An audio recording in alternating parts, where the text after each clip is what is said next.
Hey guys, tonight we're stepping into one of the strangest, funniest, and most passive-aggressive battles in modern history. The quiet war that 1950s processed food companies waged against the American housewife, fought entirely with cake mix, casseroles, and an astonishing amount of guilt. Not with armies, not with taxes, not even with weapons. No, with gelatin salads, instant gravy, and a single fresh egg engineered to make a grown woman feel like she had personally earned the cake. Before we begin, I am really glad you are here tonight. If these sleepy little history trips are the thing that finally tips you under, hit subscribe and tap the like button on your way down, and confess in the comments below what unholy dish out of a can your grandmother used to serve with total, unshakable confidence. Now get comfortable. Lights off, fan on, blanket pulled up, and maybe grab a snack, ideally one that isn't suspended in lime gelatin like a piece of evidence. Have you ever wondered who decided that a cake from a box needed one fresh egg to be forgiven? Why was the second most famous woman in America in 1945 technically just a drawing? What exactly are the olives doing in there? Did anyone genuinely want their peas legally separated from their sweet potatoes by a wall of foil? Who looked at 260 tons of leftover Thanksgiving turkey and saw an empire? And what is the 1950s version of an influencer sliding into your life to say she believes in you right before she sells you the powder? Also, did any of these women ever once sit down? Congratulations. You have just woken up in a brand new tract house in suburban Ohio, 1955. Your kitchen is mint green. Your hair is sprayed into a helmet. Your apron has been ironed within an inch of its life. And a woman who does not technically exist has just mailed you a warm personal letter about frosting. The casserole has 40 minutes. The ladies' club arrives whether you are ready or not. Good luck. You wake before the alarm because the alarm is mostly decorative now. The house is dark and cold and yours to fix before anyone else admits the day has started. You are expected downstairs first, dressed, pleasant, with the coffee already going and the illusion of a household that runs itself well underway. Nobody told you this directly. The magazines told you, the radio told you, and the woman on the cake box told you, all in the same warm voice, and you have been listening since you were a girl. The percolator is the first thing you negotiate with. It sits on the new electric range like a small chrome dignitary, and it does not hurry for anyone. You measure the coffee by feel, in the dark, because turning on the bright overhead light would mean admitting how early it really is, and you have decided not to admit that. The pot begins to mutter. Somewhere upstairs a floorboard shifts its weight, which means you have roughly 20 minutes before the household becomes a public event. This is the part the advertisements never show you. The advertisement shows a woman at a tidy table, fully assembled, smiling at a man in a hat, holding a plate as though it weighed nothing at all. It does not show the 40 quiet minutes of engineering, silent, practiced, and entirely invisible, that made the smiling possible. The whole genius of the decade is that the work is supposed to be invisible. A good morning, by the official definition, is one where nobody can tell that a morning happened. You set the table the way a stagehand dresses a stage, cups here. The cereal that advertises itself as a decision your children made. The juice you will reconstitute later from a frozen brick, with the brisk competence of a woman performing minor surgery. Everything in its place, everything arranged to suggest that breakfast simply occurs in this house, on its own, like weather rolling through. Mrs. Calloway across the street has her kitchen light on too. You can see it through the window over the sink, a small yellow square floating in the dark, and you take an odd comfort in it. Somewhere over there, another woman is also pretending the day assembled itself. You will both by 9 look entirely rested. Neither of you will ever mention the light. The radio comes on low, because the radio is part of the staff now. A warm voice you have never met begins describing a coffee cake you are not going to make today but will feel faintly guilty about not making, and you let it talk. It is company. It is also instruction, gently dressed up as company, and you stop being able to tell those two apart somewhere around your wedding. Your husband appears in the doorway already mostly finished, the way men this decade are permitted to appear. He has a train to catch and a clean, hard line where his day begins and where it ends. He kisses the top of your head, says the coffee smells wonderful, and does not see the choreography, because the choreography was designed precisely so that he wouldn't. That is the job. The job is to make the labor vanish so completely that even you begin to wonder whether you did anything. You did. You did the one thing that holds the whole morning in its shape, the invisible thing, the thing no box on any shelf ever sold you, because no box could. The percolator gives a final indignant gurgle and falls silent, deeply satisfied with itself. The toast surrenders. The day, against considerable odds, has been talked into looking effortless. And the woman on the cake box, if she could see you now, would approve. She would approve warmly, in print, in a typeface chosen to feel like an embrace.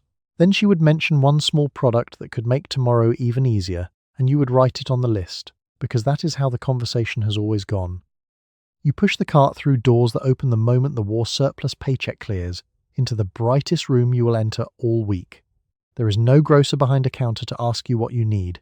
There is only the aisle, longer than your street, lined floor to shoulder with boxes that all seem to know your name. You are not here to buy food exactly.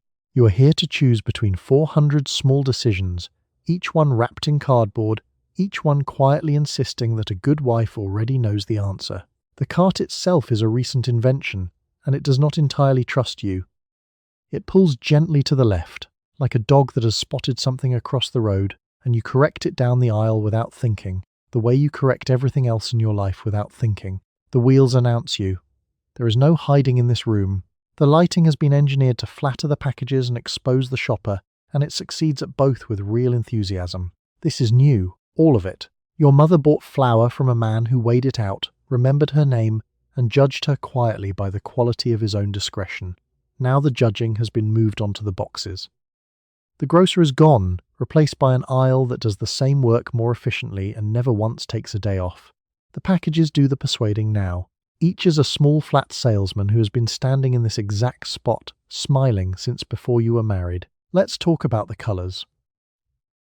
Everything in here is louder than it strictly needs to be.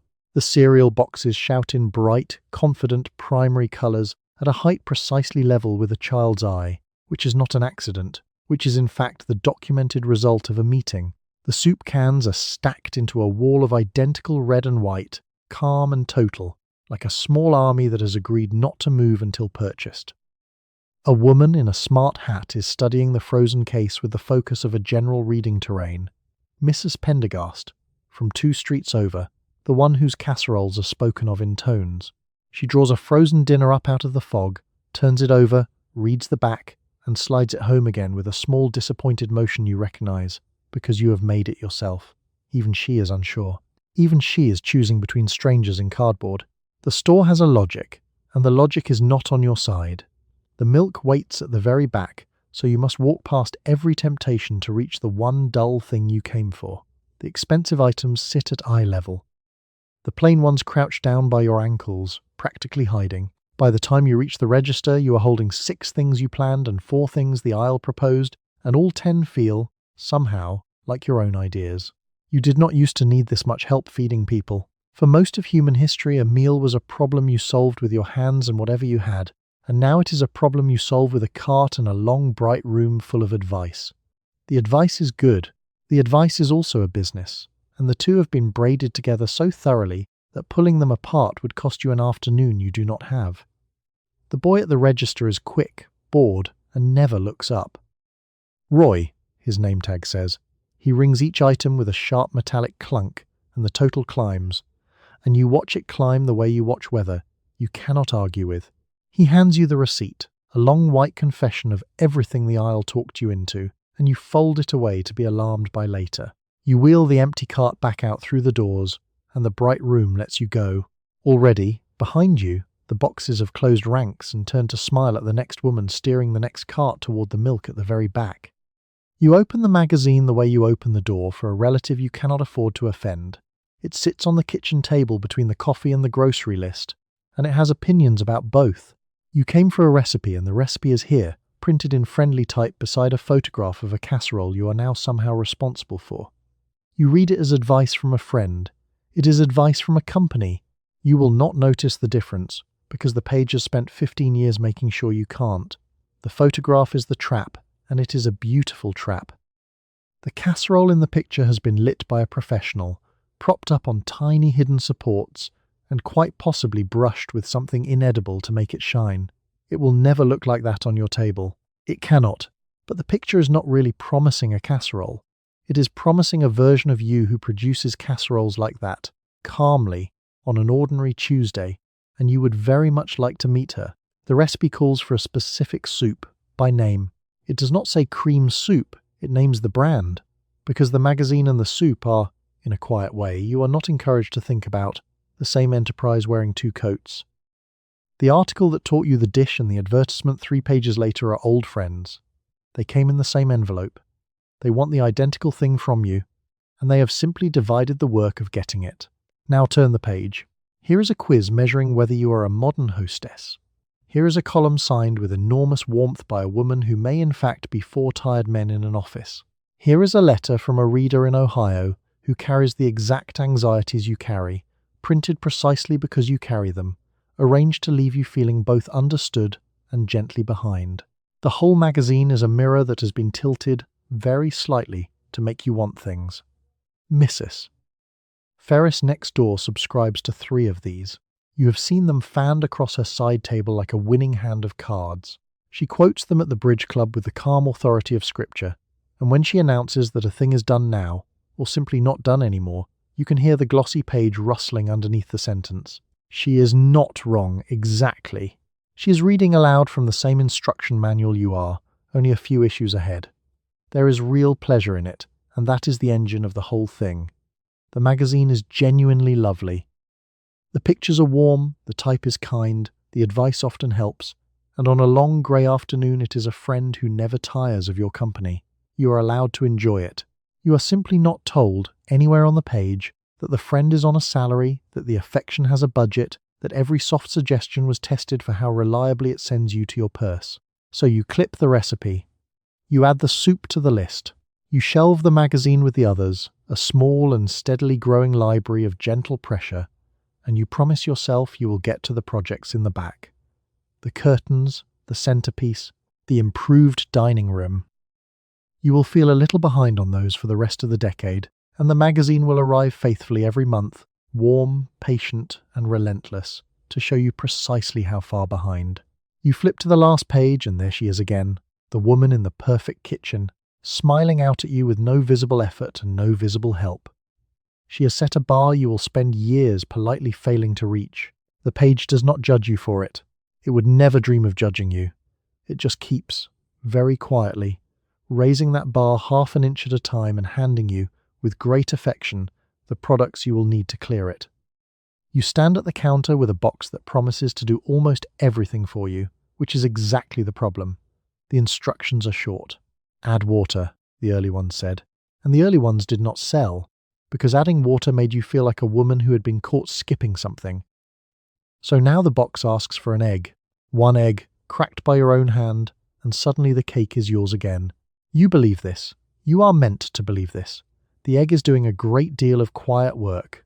Somewhere in a converted mansion up the Hudson, a man with an accent and a clipboard has thought very hard about your feelings. His name is Ernest Dichter, and his whole profession is sitting people down and asking gentle questions until they accidentally tell the truth. He has concluded that you do not actually want convenience. You want to feel useful, and convenience, offered too plainly, insults you. So the mix has been redesigned to hand you a job. The job is the egg. It is, when you look at it, a strange little piece of theatre. The factory could easily have left a powdered egg in the box. It did, at first. Then it took the egg back out. Not because the cake needed a fresh one, but because you did. The labour was added back in on purpose, like a single brick handed to a bricklayer so the finished wall will feel like his. You crack the egg. You stir. You participate. The box looks on, quietly taking credit for your overtime. The participation is the product, sold to you wearing the costume of a recipe. Let's be fair to the cake. It is a good cake, even, golden, and dependable. It rises obediently, browns on schedule, and asks almost nothing of you beyond the egg and a little faith. Your grandmother would have spent a whole morning on something this cake manages in 40 minutes, and she would have had flour to her elbows and a personal grievance with the oven. The mix has spared you every bit of that. It has spared you so thoroughly that you feel you must put something back, or the whole exercise won't count as yours. That is the move, and it is a small masterpiece. The company's discovered that a shortcut, in order to be forgiven, must be paid for in a token of effort. Not real effort, symbolic effort. An egg, a personal touch, a swirl of the spoon that proves a human stood here. You supply the swirl. You feel like a baker. Everyone goes home happy, especially the company, which has sold you the box and the absolution in one tidy purchase. Missus. Tubbett Church does not use the mix, or says she doesn't, which this decade is its own kind of announcement. She carries a cake made from scratch to every event and sets it down with a small modest motion that is anything but modest. A little flourish of the cake plate that says, "I had the time, I had the patience. I am not a woman who needs a box." You smile at her. You have eaten that cake. Honestly, yours is better, but you would never say it, because the saying is forbidden, and the cake was never the real subject. The real subject was always the egg. The point was that you would crack it and feel, for one warm domestic second, like the author of your own dinner. And you do feel that, standing there with shell on your fingers, and it is not even a lie, exactly. You did make the cake. You made it with one egg and a quantity of help you have quietly agreed not to total up, which is, now that you think about it, more or less how the entire house runs. You slide the pan into the oven and set the little timer ticking. The mix did the hard part and let you keep the credit, which is easily the most generous thing anyone has done for you all day. It is also, start to finish, a sale. You reach for the can of soup that is not going to be soup tonight. It is going to be the binding agent of dinner, the grey architectural element that turns 3 loose ingredients into a casserole the family will accept as a meal. You did not invent this. A woman in a test kitchen in New Jersey did, and she built it specifically so that you would have the can already in the cupboard. You open it, it lands in the dish with a sound that is honestly closer to a sigh than a pour. The woman's name is Dorcas Riley, and in 1955 she sat in the Campbell's kitchen in Camden and assembled the most consequential thing in your cupboard out of green beans, a can of cream of mushroom, and a fistful of fried onions from another can entirely. She wrote it on an index card. That card now lives, no exaggeration, behind glass in a hall of fame, like a founding document, because in a quiet way it is one. It founded the dump and bake. Let's talk about the dump and bake, because it is the genre you live in now. You do not cook, exactly, in the old sense of the word, the sense that involved technique and danger, and a sauce that could break the instant you looked away. You assemble. You open 3 or 4 cans, persuade their contents into one dish, crown the whole thing with something crunchy, and surrender it to the oven, where heat does the actual cooking while you go and do 6 other things. The casserole is less a recipe than a filing system for cans. The cream of mushroom is the secret, and it knows it.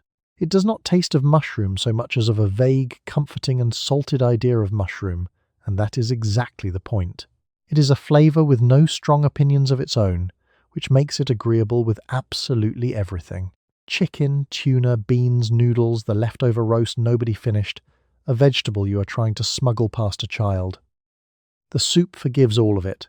The soup is the diplomat of the cupboard, brokering peace between ingredients that have no business sharing a dish.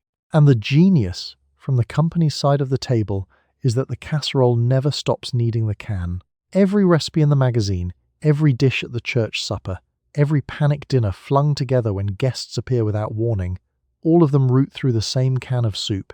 You buy it by the armful. You keep 3 in reserve at all times.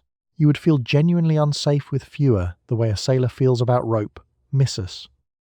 Linkvist down the road has built an entire reputation on a single casserole, a tuna affair with crushed crackers on top, and she carries it to every gathering with the serene confidence of a woman holding a winning ticket. She sets it down, peels the foil off with one practiced flick, and steps back half a pace to let it be admired. Everyone has eaten it 40 times. Everyone says how nice. The dish has slowly become her signature, her contribution, the proof that she came. There is something quietly enormous buried in all of this, which is that the company did not merely sell you a soup. It handed you a method, a habit, a whole way of thinking about dinner that keeps the can parked permanently in the middle of it. The casserole arrived dressed as a labour saver, a quick, warm answer to the daily question of what to feed everyone, and it is. It genuinely is. But the same warm convenience quietly raised the bar, because now a proper hostess always has a hot-baked dish ready, garnished, golden on top, produced as if from nowhere. The shortcut became the standard, the can became the cupboard, and you stand at the counter tonight, opening it again with a turn of the wrist, building dinner out of a sigh and a filing system exactly as designed. You have guests coming, which means you must produce the dish that proves you are modern. It is cold, it is bright, and it holds its shape on the platter through what can only be described as willpower. Inside the gelatin, suspended like evidence, are things that have no business being suspended together. Carrots, olives, on a brave night, shrimp. You unmold it onto the good plate and carry it to the table with the steadiness of a woman diffusing something. This is a salad. You have decided this is a salad, and so has everyone you know. Let's be clear about what gelatin is, because the magazines never quite are. It is a substance with ambitions. Left to itself, it would simply be dessert, sweet and wobbling and content with its lot. But the decade has handed it a promotion, and now it aspires to the savoury, the sophisticated, the central. It wants to hold vegetables. It wants to hold meat. It has been encouraged in these wants by a company that sells an enormous amount of powdered gelatin and would dearly like to sell more. The construction is an act of faith and engineering at once.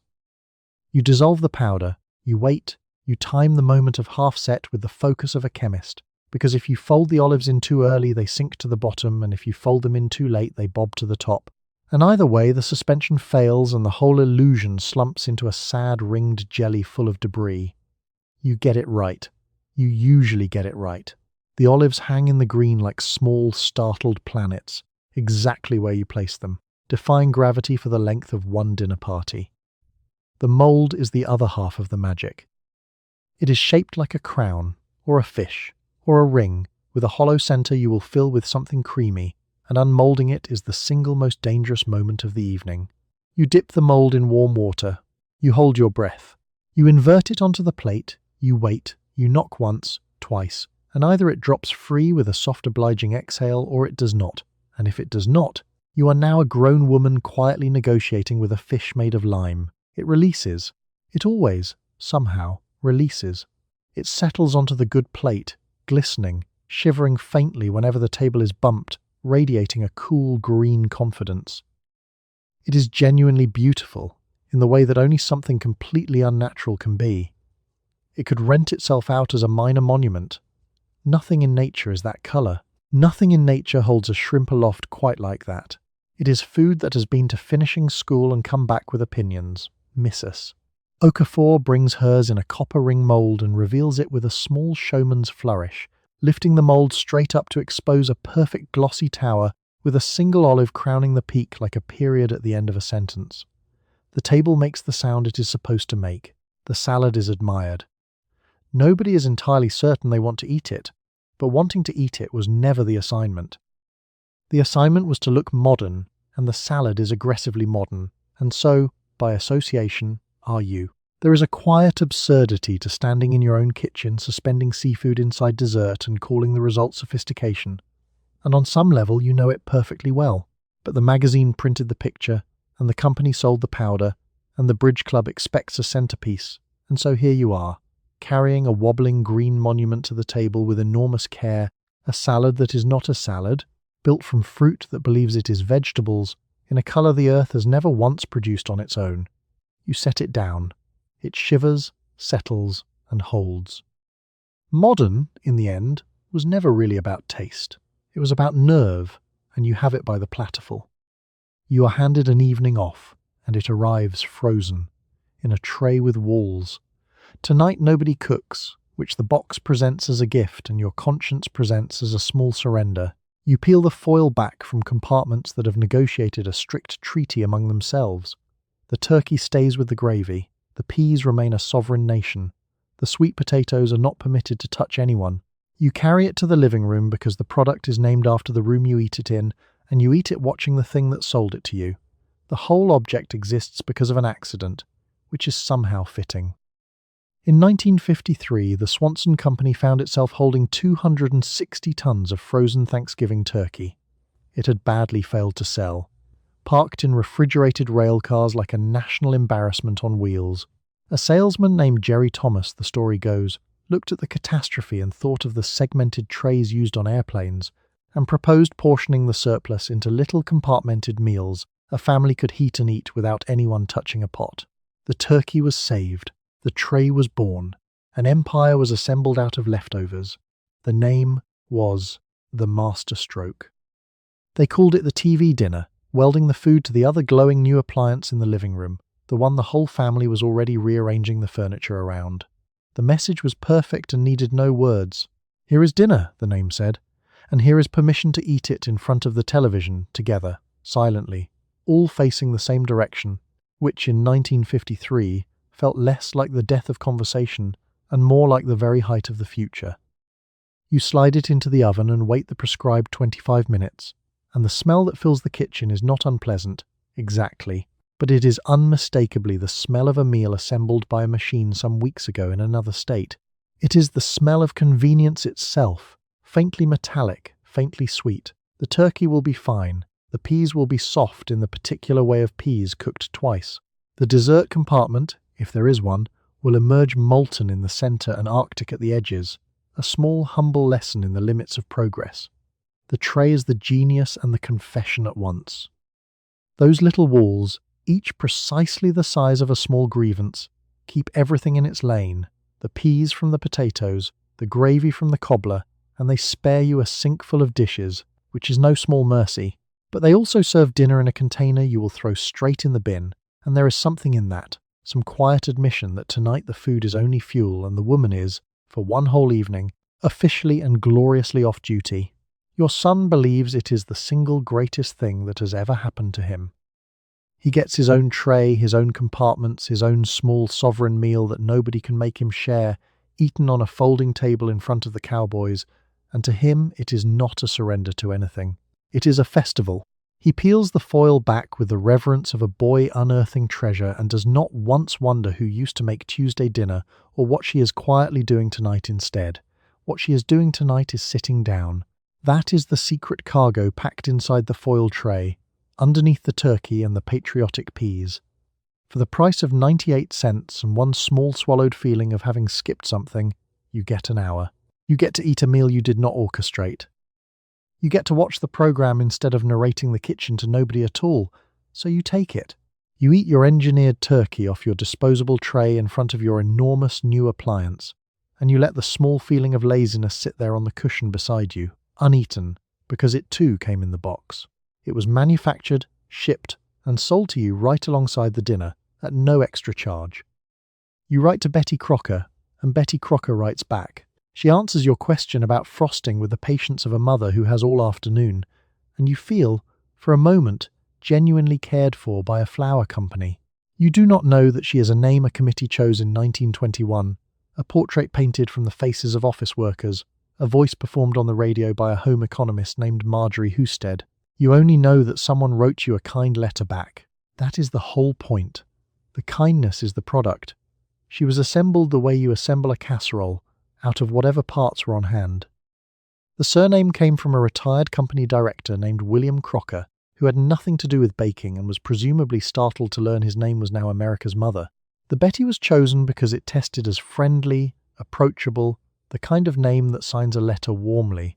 And the face, painted in 1936 by an artist named Nasa McMine, was blended together from the real women of the company's home service department, so that the most trusted woman in the country was, quite literally, a committee with a soft jaw and kind eyes.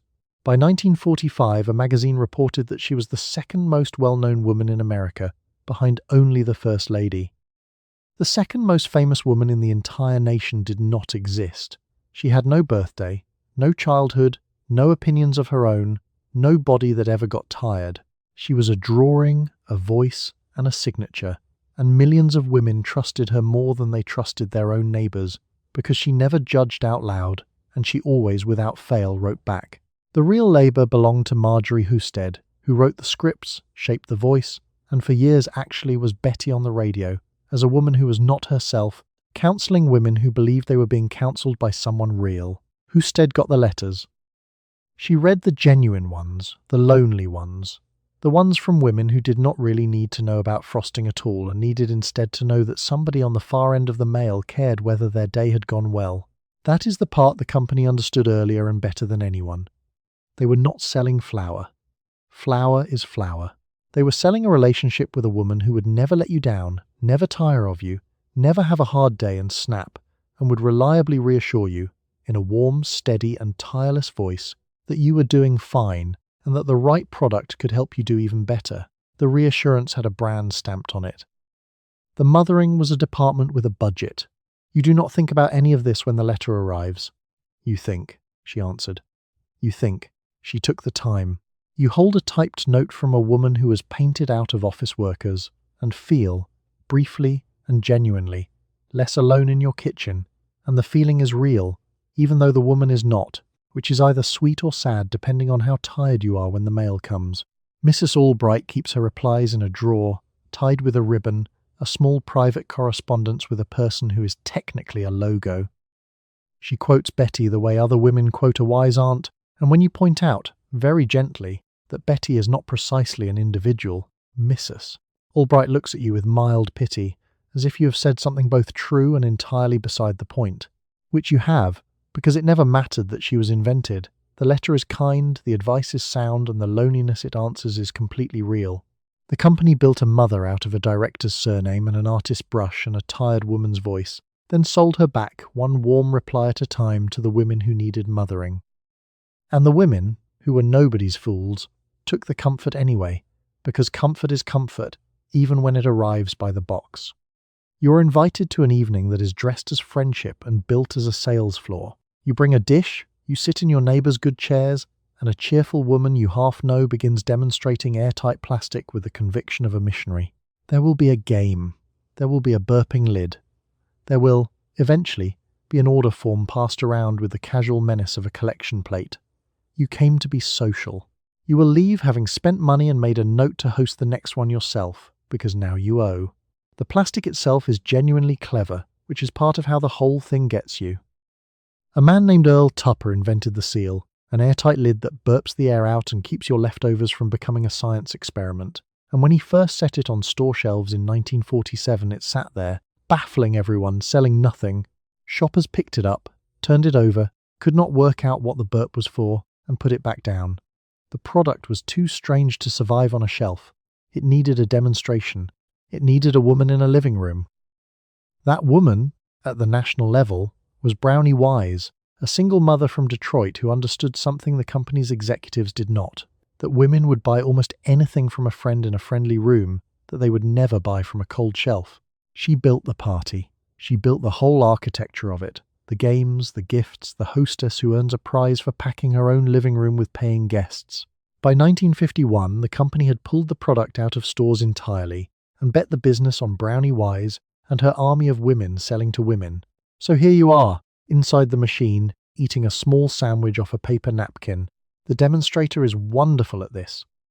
She seals a container, fills it with water, and turns it upside down over Mrs. Pruitt's freshly set hair, and everyone gasps and laughs as not one drop falls, and Mrs. Pruitt clutches her curls and shrieks with delight, and the sale, in that exact instant, is already made.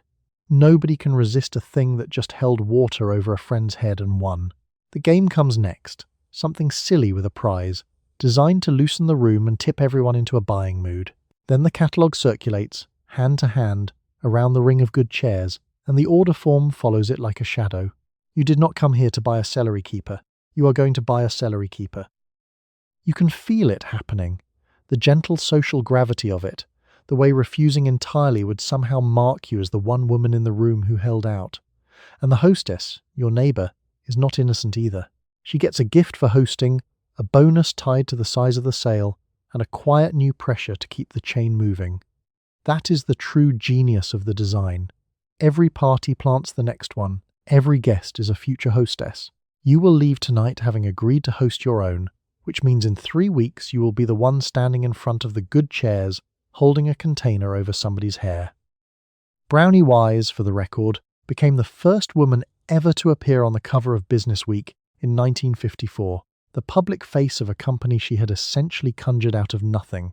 Then, in 1958, Earl Tupper, reportedly uneasy with how famous his saleswoman had grown, fired her and scrubbed her name off the company she built. The woman who invented the party was not invited to the rest of it. The plastic, of course, remained, sealed, burping, and selling exactly as she had designed it. You drive home with a celery keeper you did not want, and a date circled on the calendar you cannot escape. The sandwich was nice. The friendship was real. The sale, somehow, was always going to happen, and you are already wondering who you will invite to yours. You keep a recipe in your head the way other people keep a lottery ticket. Somewhere in New York, once a year, ordinary women carry their inventions onto a hotel stage and walk off with more money than your husband makes in years, and you have decided, privately, that you could be one of them. You test your idea on the family without telling them they are judges.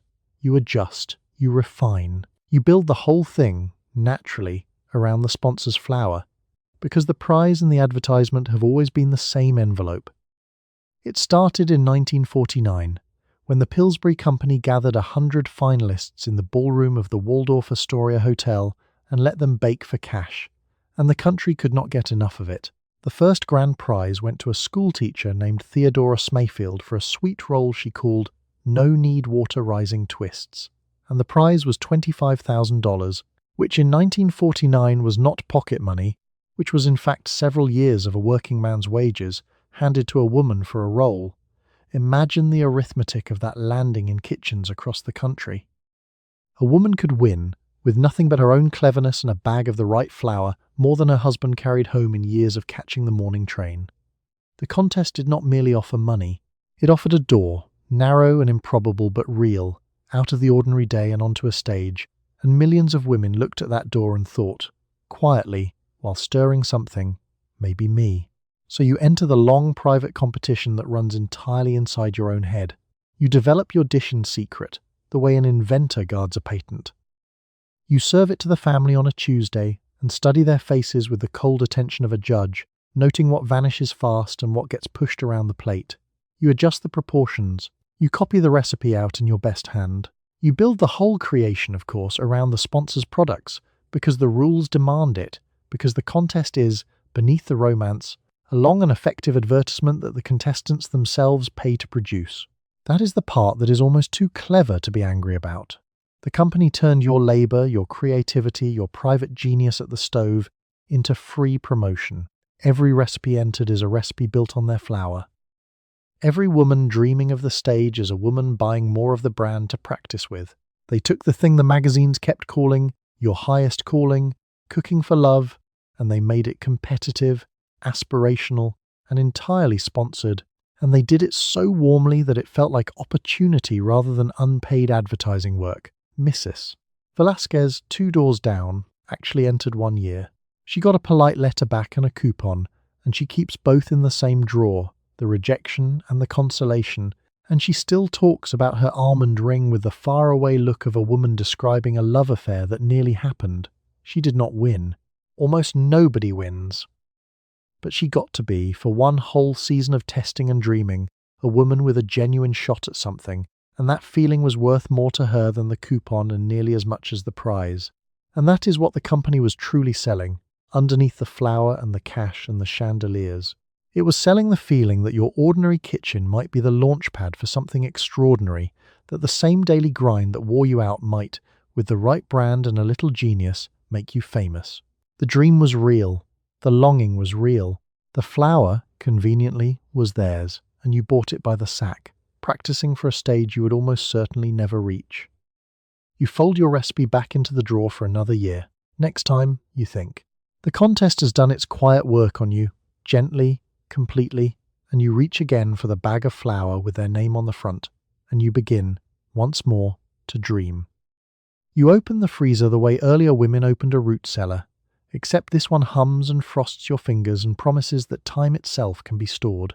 Inside it you are building a small fortress of foil and cardboard against the possibility of an unplanned dinner. Frozen vegetables, frozen juice, frozen meals waiting in formation. Each box swore to you in the store that it was saving you an afternoon. You are not entirely sure where those saved afternoons go. They do not seem to accumulate anywhere you can sit down in. The whole frozen world rests on a man named Clarence Birdseye, who watched fishermen in the far north pull fish from the ice and noticed that food frozen fast enough, hard enough, came back to life on the plate in a way slow freezing never managed. He worked the trick out, patented it, and built it into a brand. And by the time the home freezer arrived in your kitchen, the groundwork was laid for an entire aisle of food that did not spoil, did not rush you, and waited, patiently and indefinitely, in the cold. You have come to lean on that cold in a way your grandmother would find faintly alarming. She preserved food too, but she did it with salt and vinegar and long hot afternoons bent over a canning pot, fighting rot with sheer effort. You fight it with a humming box and a monthly bill. Your defense against an empty table is no longer a skill passed down. It is an appliance and an inventory, and a quiet faith that the frozen brick of vegetables will taste close enough to the real thing once heat has had its way with it. Let's talk about the orange juice, because it is the small daily miracle you have stopped noticing. You no longer squeeze anything. You pry a frozen cylinder out of a can, drop the orange slab into a pitcher, add water, stir, and produce something close enough to fresh that nobody at the table thinks to question it. A whole grove of labour, the picking and the squeezing and the straining, has been crushed down into a frozen plug you reconstitute half asleep. It is genuinely wonderful. It is also one more skill quietly retired and replaced by a purchase.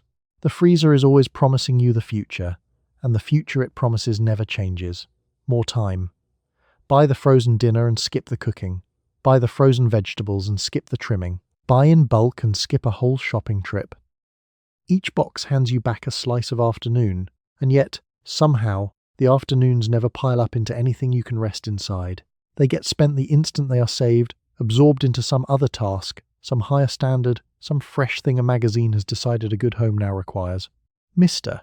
Petros, who drives the delivery truck, restocks the store's long frozen case twice a week, and you have watched him do it, hauling cartons of cold dinners into the fog with his breath showing in the air. He is the supply line of your convenience, a man in a heavy coat in the middle of summer, feeding the cold box that feeds the cold box in your kitchen, the whole chain humming along to keep your dinners safely suspended outside of time. There is a strange comfort in a full freezer, and you feel it every time you open the door. It is the comfort of being prepared, of having an answer ready for any sudden dinner, of never once being caught empty-handed. The companies understood that comfort precisely and sold straight into it, because a woman afraid of the unplanned meal is a woman who keeps the freezer full, and a full freezer is a standing order that quietly renews itself every single month. You close the door on your small frozen fortress, and the compressor hums its low approval. Somewhere inside all that cold are a dozen saved afternoons you will never quite manage to spend on yourself, filed away under foil, waiting patiently for a rest the decade has somehow forgotten to schedule. You let the new set warm up in the corner while you fold the laundry it has been narrating to. It does not wait for you to come to it the way the magazine did. It comes into the living room, sits down, and tells you, between programs, what your kitchen is missing and what your family secretly wants. The woman on the screen has your job and none of your problems. She is delighted by a gelatin mold. You watch her the way you might watch a much better rested version of yourself, and you take notes you did not mean to take.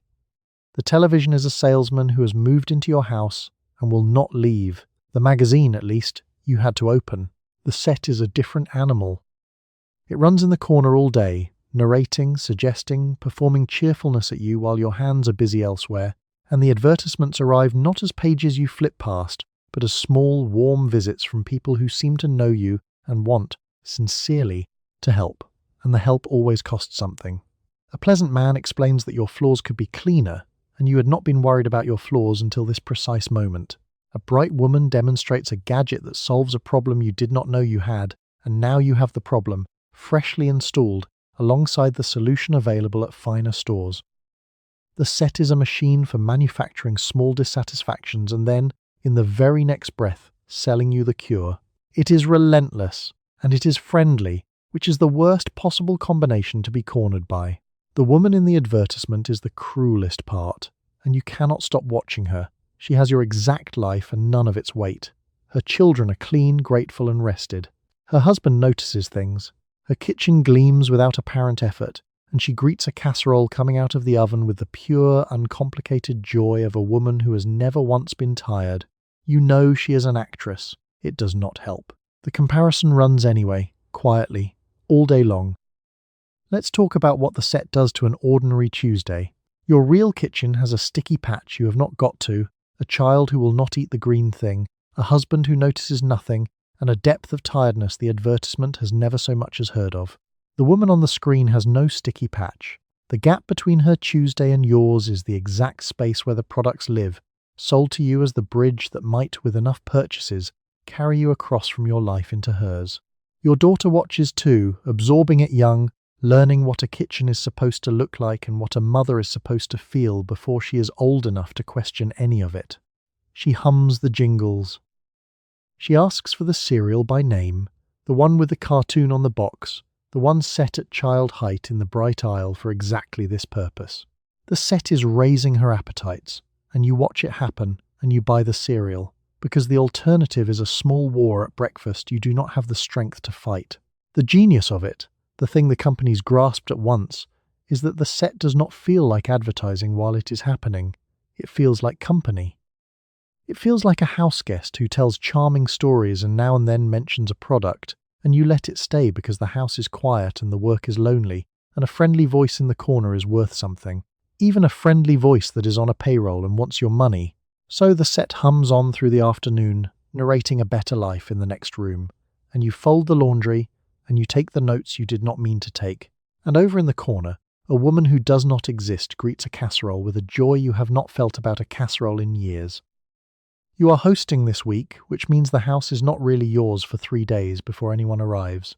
The bridge club rotates, and when the wheel stops on you, the entire apparatus of your competence goes on display.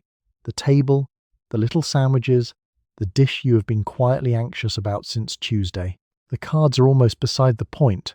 The women are here to play, yes, but also to see, gently and thoroughly, how you are doing. You set out the good napkins. You have decided which dish is the one that will be remembered. Let's be honest about the cards. Nobody really comes for the bridge. The bridge is the alibi, the structure that lets 4 women sit in a living room for a whole afternoon without admitting they are there to inspect each other's lives.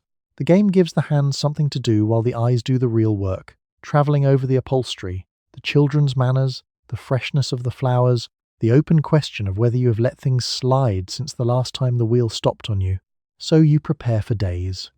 You wax the floor the guests will not look at directly but would notice the absence of. You arrange the little sandwiches into shapes, crusts off, because crusts on would say something about you that you are not willing to have said.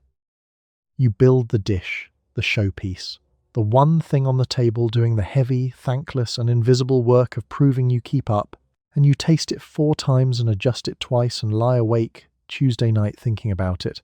The companies naturally are standing just behind your shoulder through all of this, eager to help.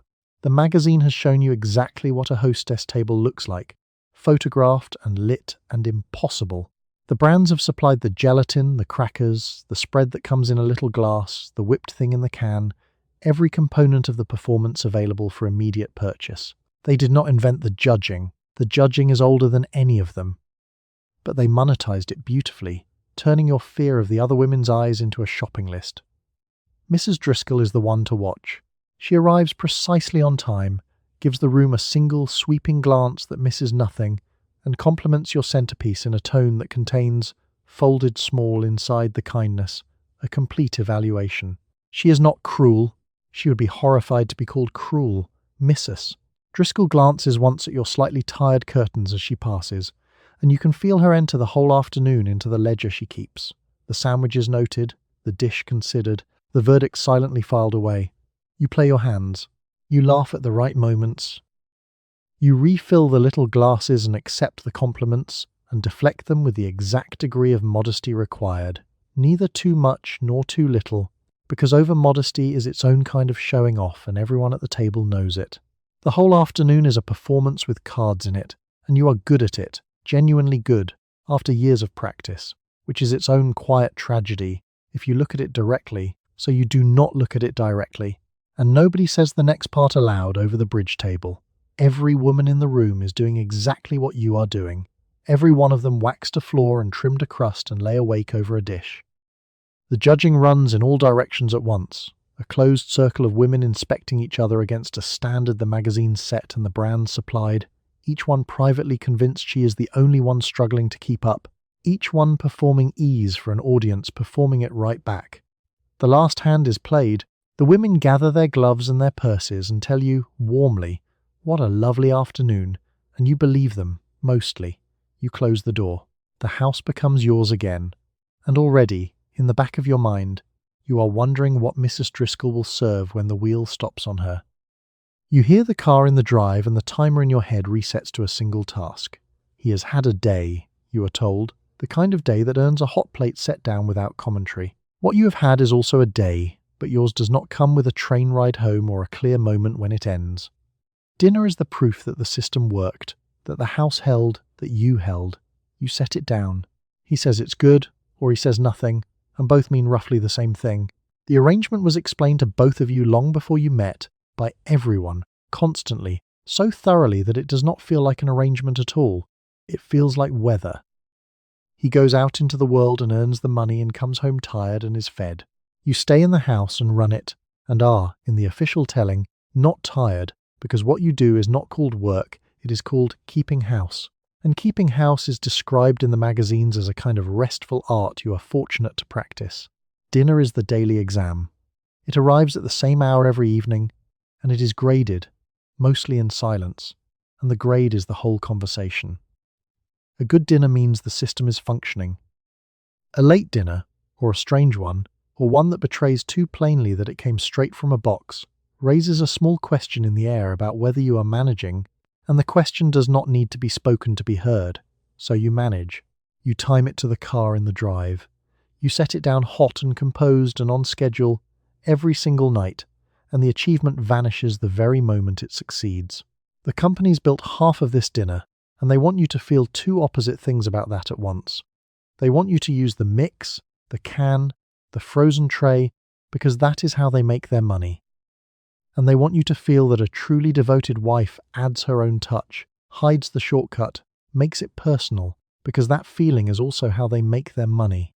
They are selling you the easy way and the guilt about the easy way in a single motion, and you carry both home together, paying twice for one dinner.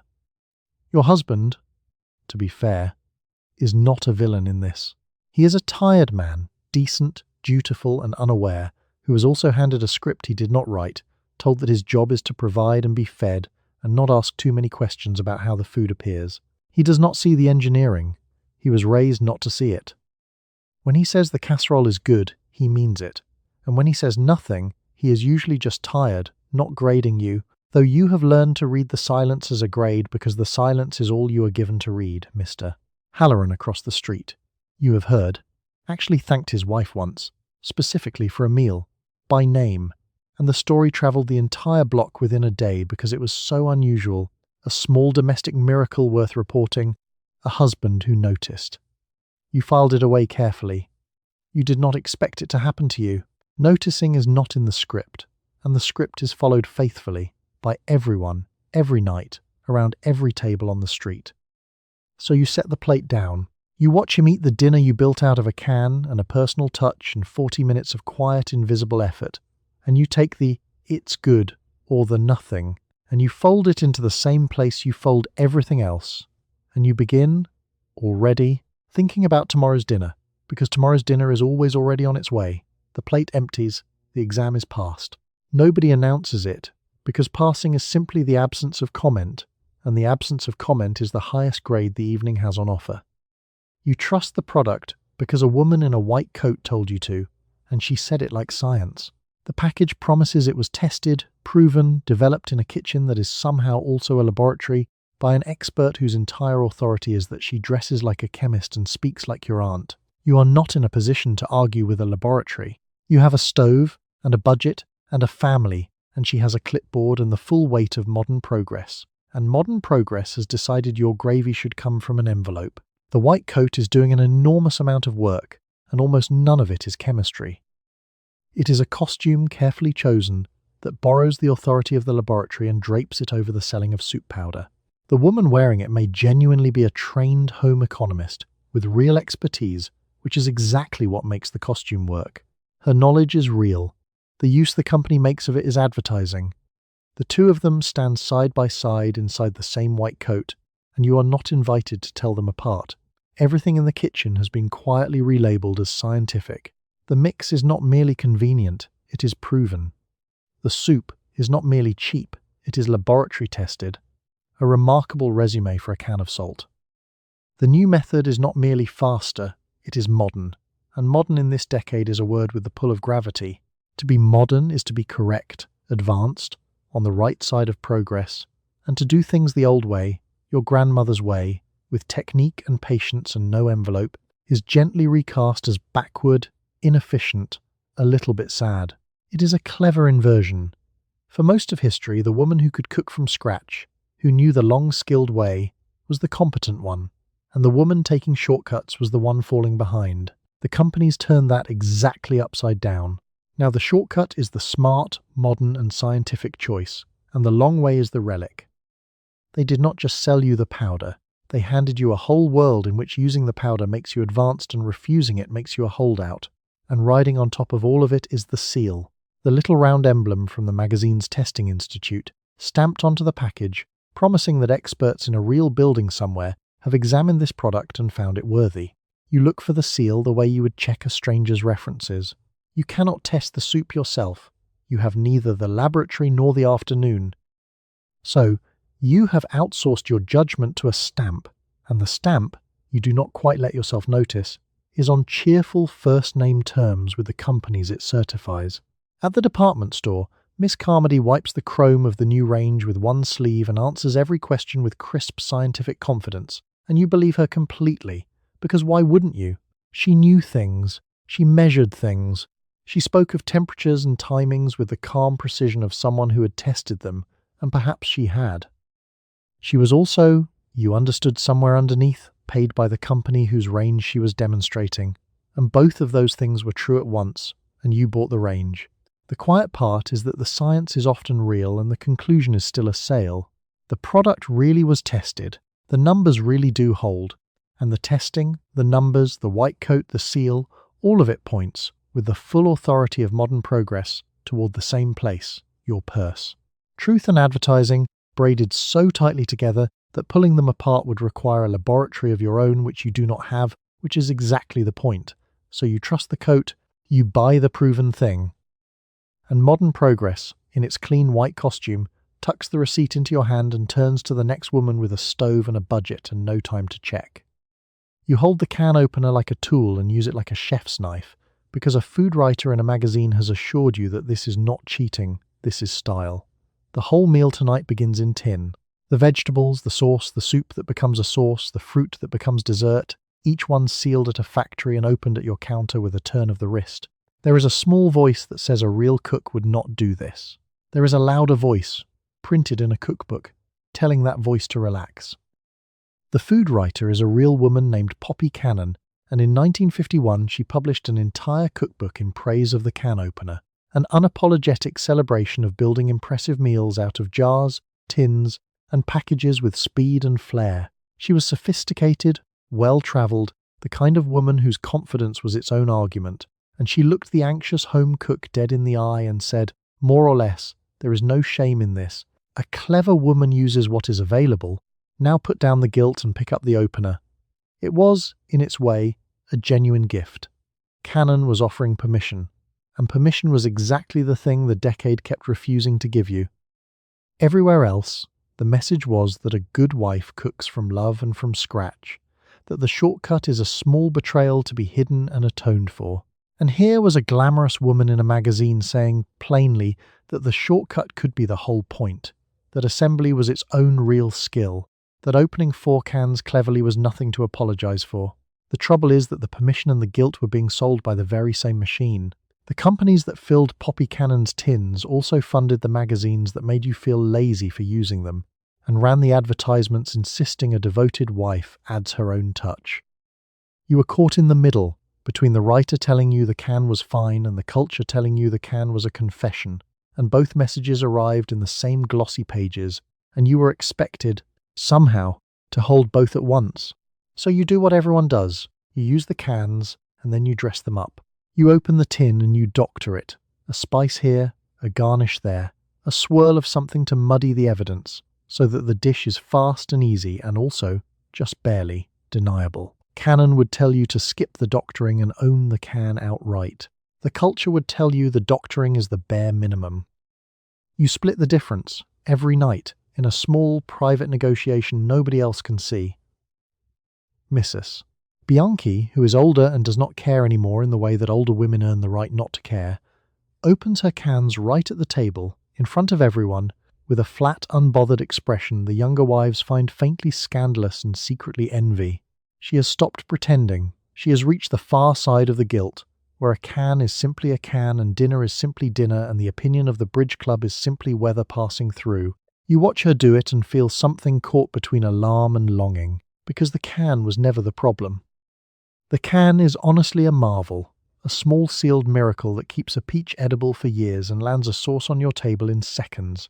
The problem was the feeling stapled to the can, the small manufactured shame that you were skipping something, falling short, taking the easy way out. Poppy Cannon tried to pry that staple loose. The companies kept stapling it right back on, because the shame, it turned out, sold every bit as well as the convenience.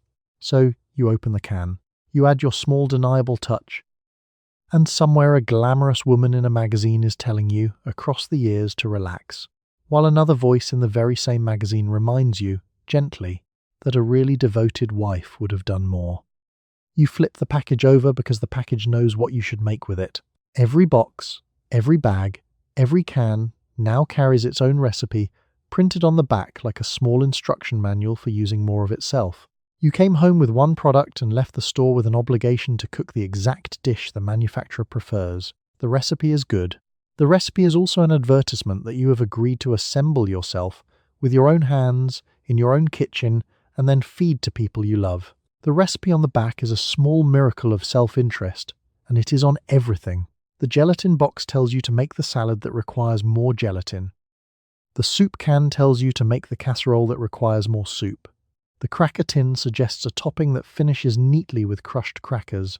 Each package is quietly recruiting you into using more of itself, and it does this so helpfully, so warmly, with such a nice photograph, that it does not feel like recruitment at all. It feels like an idea you happen to have.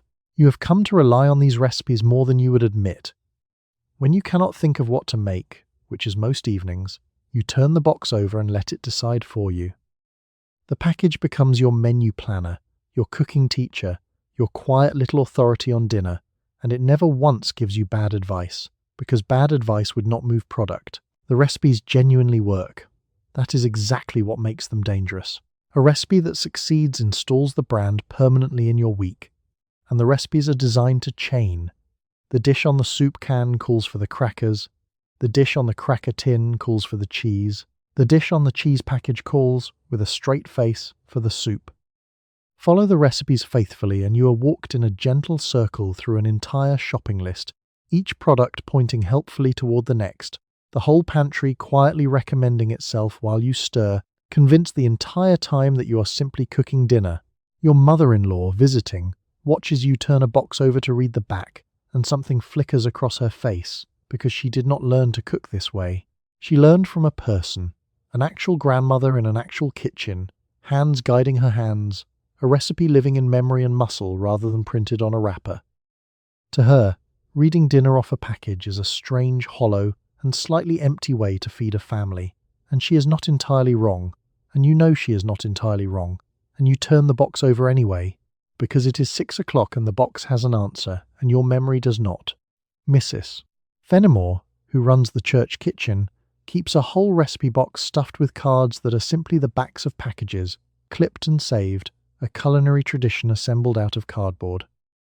She passes them around at potlucks as if they were family heirlooms, and they have become exactly that, because the recipes a family actually cooks, again and again, are the recipes that get handed down, regardless of where they were born. The brand recipe, repeated enough, becomes the family recipe. The advertisement becomes the heritage. That is the long, quiet victory the companies were always playing for.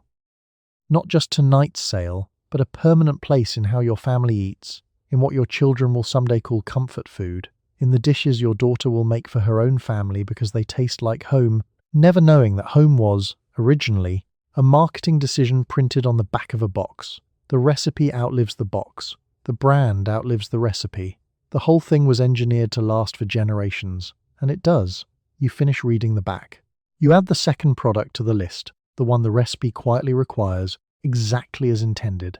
Dinner is decided. The package smiles up at you from the counter, helpful as ever, having just sold you tomorrow's groceries with tonight's good idea. You buy the name, not the thing, because the name has promised you it will not let you down. A jar with a brand you know feels safer than a cheaper one beside it, even when you suspect the contents are nearly identical, because the name has spent years and fortunes convincing you that it stands for something. Consistency, safety, a guarantee that what worked last Tuesday will work again tonight. You have handed your trust to a word printed on a label. The word has worked very hard to earn it, and harder still to keep it. There was a woman behind this whole idea of you as a buyer worth courting. Back in 1929, a writer named Christine Frederick published a book called Selling Mrs. Consumer, which told advertisers that the housewife was the purchasing agent of the entire household, the one who made nearly every decision about where the money went, and that winning her loyalty was the most valuable thing a company could do. The advertisers listened closely. They have been courting you ever since, and courting is the right word, because the brand does not behave like a seller. It behaves like a suitor. It learns your name. It speaks to you warmly, constantly and tirelessly, in the magazine and on the radio and from the side of the box, building familiarity the way a patient admirer does, until one day the name on the label feels less like a company and more like an old friend you would feel disloyal abandoning for a cheaper stranger. That small twinge of disloyalty, when you reach past their jar for the store's plain one, which sits there unchosen, is not an accident. It was installed. A brand sells certainty, bottled and labelled, in a world short on the stuff. You cannot inspect the inside of every can. So the name does the testing for you, or promises to, and you pay a little more for the promise, and the little more adds up across a lifetime of groceries into a fortune, and the fortune buys more advertising, which buys more loyalty, which buys more fortune. It is a wheel, and you have been turning it faithfully since before you understood you were pushing. The guarantee is the heart of it. Money back if not satisfied, the package says, and you almost never send for the money, because the point of the guarantee was never the refund. The point was the feeling of safety, the small reassurance that someone stands behind this thing, that if it fails there is recourse, that you are not entirely alone with your purchase. You buy the reassurance. The reassurance costs them almost nothing, and is worth, to you, the difference between the name and the stranger. A neighbour who counts every penny and is not sentimental still buys the name brand soup, and when you ask her why, since the cheaper one is right there, Mrs. Okonkwo shrugs and says, "You know what you're getting." That is the entire pitch, distilled by a careful woman into 5 words. The brand has made itself a known quantity in an unknown world, and known quantities are worth paying for when you are tired and the dinner has to work, and you cannot afford a surprise. And the children learn the names before they can read them. They recognize the box by its colors, ask for it by the cartoon on the front, refuse the plain one with the certainty of small connoisseurs who have never tasted the difference and never will. The loyalty is being grown in them young, so that the names you trust become the names they trust, and their children after them. A quiet dynasty of preference handed down at the breakfast table like an heirloom nobody remembers purchasing. So, you reach for the name. You pay the small extra for the promise. And the word on the label, which has worked so long and so hard to become a friend, smiles back at you from the shelf, keeping its end of the bargain the only way it ever could, by being, reliably, exactly what it was yesterday. You step into her kitchen and perform a quick, involuntary inventory you would deny doing if asked. Her counters are clear. Her children appear to have been assembled that morning by professionals. Whatever she is making smells finished. You came over to borrow a cup of something and you are leaving with a small fresh deposit of inadequacy you did not have an hour ago. She is not doing anything to you. She is simply existing, visibly, 2 doors down, and the comparison runs on its own, all day, without either of you switching it on. Her name is Lorraine, and she is, by every visible measure, doing all of this better than you are. Her floor shines. Her curtains hang straight. Her casserole is already in the oven at an hour when yours is still a vague intention. You stand in her doorway holding your empty measuring cup and feel the familiar quiet collapse. The sense of being, somehow, a slightly inferior model of the same machine, And you smile and make conversation and file every gleaming detail away to be tormented by later. What you cannot see, standing in her bright doorway, is the rest of it. You cannot see that she was up before dawn. You cannot see the drawer she shoved everything into when she heard you coming up the walk. You cannot see her own private Lorraine, the woman 3 streets over whose kitchen makes her feel exactly the way her kitchen makes you feel, because the comparison does not stop with you. It never stops with anyone. It runs in a great invisible chain through every house on the block, each woman quietly measuring herself against the polished surface of the next. The companies did not build this comparison, but they pour fuel on it daily, and they pour with both hands. Every advertisement is a glimpse into a kitchen even more perfect than Lorraine's, a woman even more rested, a casserole even more golden, and the gap between that image and your real Tuesday is the exact space the products promise to fill. Buy this and your counters could shine like hers. Buy that and your children could be assembled by professionals too. The inadequacy is the market. The longing is the whole entire business. And here is the cruelty of the polished surface. It only ever shows the result, never the labour.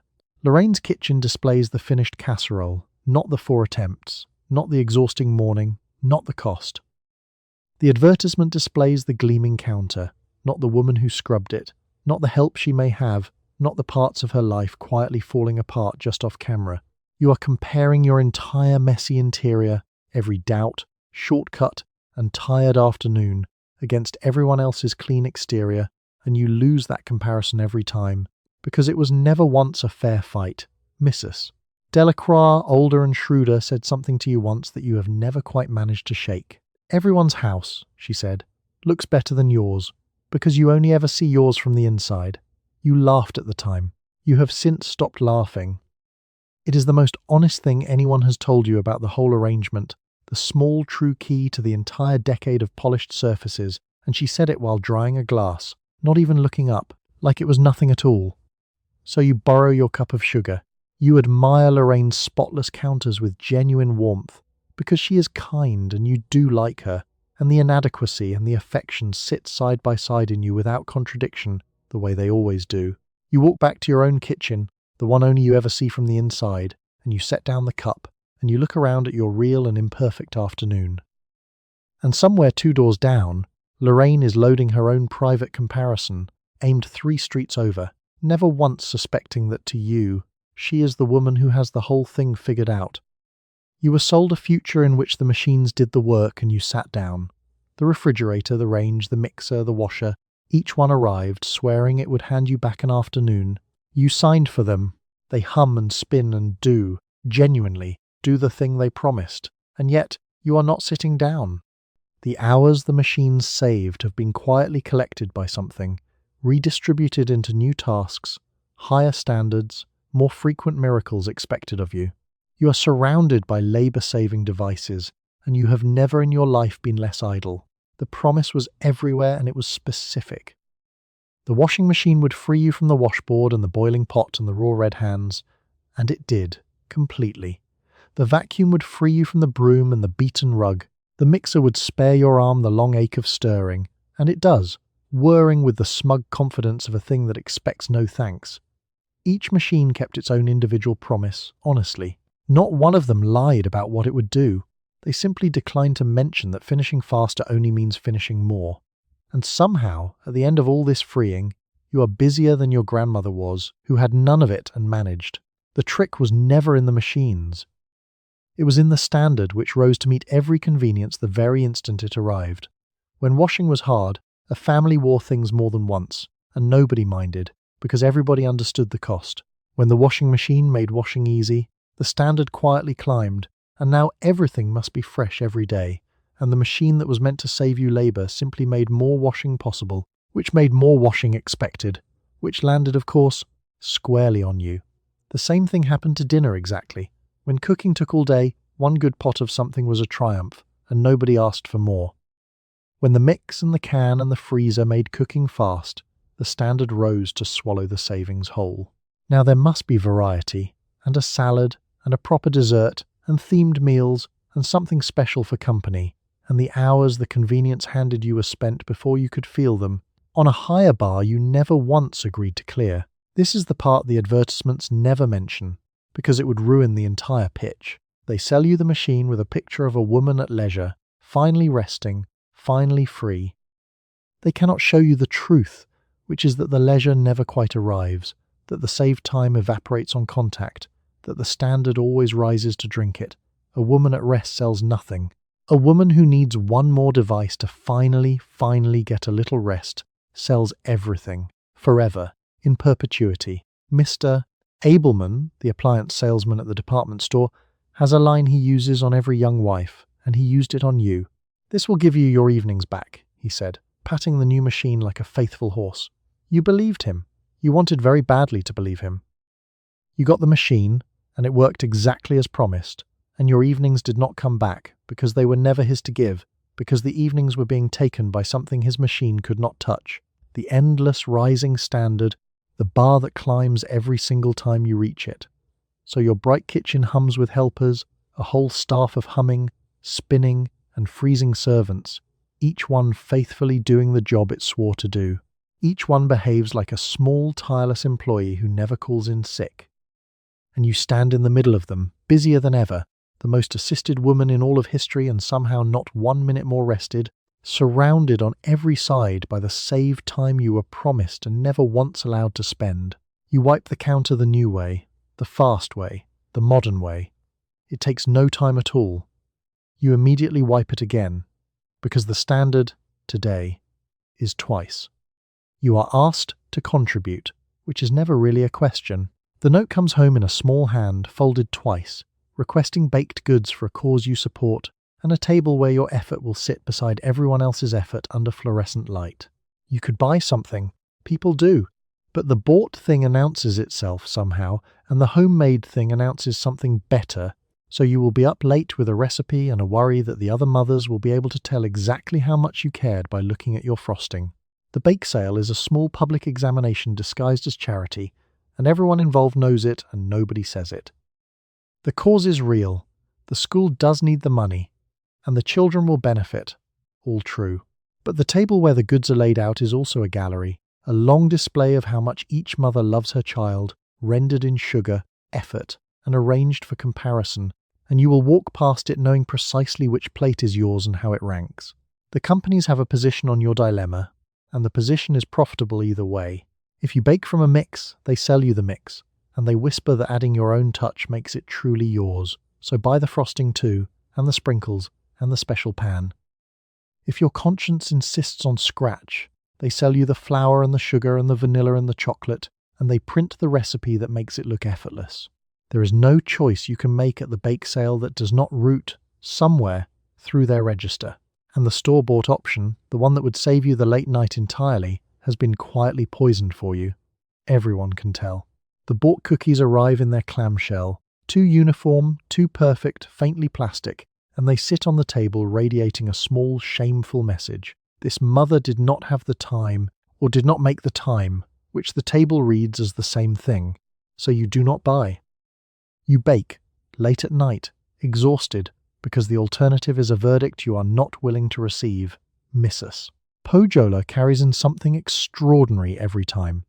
A tiered, decorated, professional-looking creation that makes the rest of the table look like a child's effort, and the other mothers smile at it with the particular tightness of women who suspect, correctly, that they are being shown up. Nobody can prove she is competing. She would be wounded by the accusation, but the cake competes on her behalf, sitting there gleaming, and everyone receives the message, and the bar for next time climbs another quiet inch. Your daughter does not see any of this, which is the only mercy in it. She sees that her mother made something for her school, that there is a plate with your handwriting on the little card, that you stayed up to do it. To her it is simple love, uncomplicated, exactly as it should be, and she carries the plate in proudly, and never once suspects the small war of frosting being waged silently over her head by women who all love their children and have all been taught to prove it competitively. That is the part that gets you when you let it. The love is completely real. You would do it again, the late night and the worry and the careful frosting, because she is worth every minute of it. The companies and the culture did not invent your love for your child. They simply found it, the deepest and most reliable feeling you have, and built a marketplace on top of it, and learned to make you spend and bake and worry in its name. So you frost the last cookie near midnight and step back to judge your own work with a stranger's harsh eye. It will do. It will sit on the table tomorrow and say what it says about you, and your daughter will carry it in proudly. And that, in the end, is the only review that was ever going to matter. You balance the grocery money on the kitchen table and the arithmetic refuses to behave. Everything you bought this week swore it was the economical choice, the smart choice, the choice a careful wife makes. The mix was cheaper than a bakery. The frozen dinner was cheaper than a restaurant. The can was cheaper than the trouble. And still, the total at the bottom of the column has crept up again, and you cannot point to the moment it happened, because each individual purchase was reasonable, and the sum of reasonable purchases has somehow become expensive. Here is the catch the column will not show you directly. Each convenience product was cheaper than some grander alternative it was secretly compared against, and more expensive than the plain old way it actually replaced. The cake mix is cheaper than the bakery, yes, but more than flour and sugar and an egg. The frozen dinner is cheaper than a restaurant, certainly, but far more than the same food cooked from its raw parts. You were sold each item against the expensive thing you were never going to do anyway, and quietly charged extra against the cheap thing you used to do. And so the grocery bill climbs, year after year, even as everything is labelled as saving, with no visible cause and a perfectly clear conscience. The savings are real and the bill goes up at the same time, which is impossible, and yet real, because the saving is of effort and the cost is of money, and the companies have carefully arranged for you to feel the first and overlook the second. You are buying back your own time at a markup, paying the factory to do the work your hands used to do, and the markup is small per item and enormous per life. The convenience also multiplies the buying, which the column really will not show you. When dinner was hard, you made one thing. Now that dinner is easy, you make three things, because you can, because the standard expects it, because the products invite it. Easy cooking does not mean less cooking. It means more dishes, more variety, more components, each one its own small purchase, the whole expanded menu made mandatory by the very convenience that promised to set you free. Mr. Castellano, who runs the corner market and has watched the bills grow for 15 years, said something to you once, half joking. "Nobody buys less than they used to," he said, ringing up your armful. "They just buy different, and they buy more of it." He has watched a whole neighborhood trade the cheap hard way for the expensive easy way and call it economy, and he does not argue, because the easy way is genuinely easier, and the bills are genuinely his livelihood, and he is not in the business of talking anyone out of it. You do the arithmetic again, hoping it will come out kinder the second time. It does not. The mix, the can, the frozen tray, the branded everything, add up to a grocery bill your mother would faint at, for a kind of cooking she would not recognize as cooking. You are spending more to do less, and the doing less was sold to you as the prize, and the spending more was the price, printed nowhere, folded silently into every helpful little box. And the strangest part is that you would not easily go back. The hard, cheap way is right there, available, the same flour, sugar, and patience your grandmother used, costing less money and more time. But the time is the thing you have least of, squeezed by the standards the convenience created, and so you keep paying the markup to buy back the hours, which get spent the moment you buy them, on the higher bar, which costs more, which sends you back to the store. You fold the money away. The column does not balance, and you stop trying to make it. Somewhere in the difference between what you spent and what you saved is the quiet business model of the decade, and it has your grocery list held in its hand. You make the potatoes by adding water to a powder, which is a sentence your grandmother would not have understood as food. The pudding sets without the stove. The rice is done in the time it takes to doubt yourself about the rice. Each instant version saves you the steps that used to be the cooking, and leaves you holding a small surplus of minutes and a slightly larger deficit of certainty about whether you are still a person who cooks. The powder does not care. The powder has been waiting in the box for exactly this. Instant is the decade's favourite word, and it has been applied to everything that will hold still. Instant coffee, instant pudding, instant rice, instant potatoes, instant mashed anything, a whole pantry of foods that have had their time removed at the factory and sold back to you as speed. You add water. You add heat. You add almost nothing, And a thing that used to require an hour and a skill appears in minutes, obedient and uniform and faintly, unplaceably wrong in a way you have learned not to mention. The potatoes are the strangest of them, when you think about it, which you try not to. A potato is not a difficult food. It grows in dirt, it costs almost nothing, and turning it into mashed potatoes requires a pot, some water, and a fork. And yet here is a box of potato powder, processed and dried and packaged and shipped and sold at a markup, so you can skip the 15 minutes of boiling a thing that boils itself. You bought the powder. The convenience was so small and so total that resisting it felt faintly ridiculous. What you are really buying, with every instant box, is the removal of waiting, and waiting turns out to be where a great deal of cooking actually lived. The hour the stew took was not wasted time, exactly. It was time the food spent becoming itself, and time you spent in the kitchen, present, stirring, smelling it change. Instant removes the waiting and removes that along with it, and hands you back the minutes stripped of the thing that made them cooking, and calls the trade a gift, and mostly you agree. Your son cannot taste the difference, and would not care if he could, which is its own verdict on the future. He has grown up on instant, on the powder and the packet and the just add water, and to him this is simply what these foods are. He will never know the slow version, never miss it, never understand why his grandmother makes a face at the box. The instant did not just replace the food, it replaced the memory of the food in a single generation, quietly at the breakfast table. Mrs. Yamamoto, who came to all of this later in life and remembers the before, still makes her rice the long way, washing it, watching it, waiting for it, and when you ask her why she does not simply use the instant, she says, mildly, that the waiting is part of it. You did not understand her at the time. You are beginning to now. There is something the instant takes that does not show up on the clock, some small daily intimacy with the food, and she kept it, on purpose, while the rest of the street traded it for minutes. And the minutes, of course, did not accumulate. You saved 15 on the potatoes and lost them somewhere before dinner, absorbed into the day the way all the saved time gets absorbed, leaving you with instant potatoes and no clear memory of what the speed bought you. The powder kept its promise exactly. It was fast. It was just that fast, in the end, was never quite the thing you were missing. So you whisk the water into the powder and watch a food assemble itself out of dust, quick, pale, and ready, and you serve it, and it is fine, genuinely fine, and somewhere a slow pot you will never make again is not simmering on a stove you have learned to hurry past. You turn the dial in the morning and let a stranger teach you your own kitchen. The voice is warm and certain, and it arrives at the same time every day, between the news and the music, to walk you through a dish while your hands are busy elsewhere. You are not just listening, you are being enrolled, gently, in a school you did not apply to, taught by a woman who may not exist, sponsored by the flour she keeps recommending. You like the company. The company is the entire business model in both senses of the word. The radio cooking school is older than you might guess.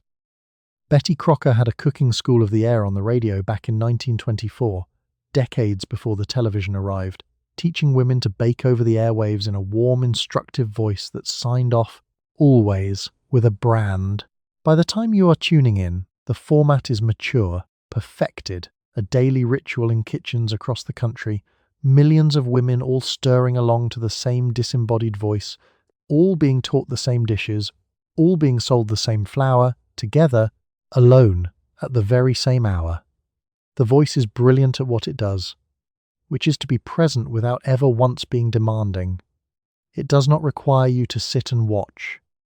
It lets you work while it talks, narrating a recipe into the busy air of your morning, keeping you company through the lonely hours of a job that has no co-workers and no breaks and no one, otherwise, to talk to. The loneliness of the work is real, and the voice is engineered to fill it, and the filling is genuine and also, always, a sale. That is the thing the companies understood about the radio, and later the television, earlier and more clearly than anyone, that the housewife was isolated, alone in her house all day with small children who do not converse, and that a friendly voice was therefore worth almost anything to her. They did not sell her flour by listing its virtues.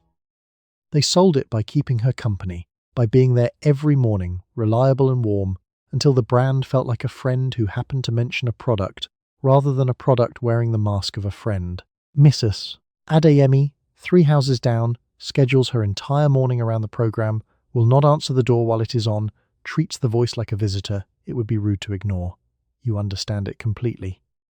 The voice asks nothing of her, judges nothing, never tires, never leaves early, and arrives precisely on time every single day, which is more than she can say for almost anyone else in her life, and so she gives it her full attention gladly, and buys the flour gratefully, and considers it a fair trade, which it very nearly is. And you are no different, really. You tune in, you stir along, you let the warm, certain voice carry you through the morning, and the loneliness lifts a little, and the dish comes out right, and the flour goes on the list. It is a small kindness, the voice a real one, and the fact that the kindness is for sale does not entirely cancel it out. The company found the empty hours of your day and filled them with a friend, and charged you, gently, by the bag, for the friendship. So the dial stays exactly where it is, day after day, the voice arriving like weather, warm, instructive, and sponsored, and you work along to it, taught your own kitchen by a stranger who may be a committee, kept company by a friend who is a brand. It is not nothing. It is not quite everything it pretends to be. It is, like most things in the bright kitchen, both at once, and you have long since stopped trying to separate them. You stir along to the morning's recipe. The voice signs off, as always, with the brand, and promises faithfully to return tomorrow, and you find, a little to your own surprise, that you are glad. You learn the rule before anyone states it. Nothing reaches the table undressed. A shortcut is permitted, even encouraged, but only if you disguise the seam with a finishing touch that proves you were there. A sprinkle, a garnish, a swirl of something from a can on top of something from a box.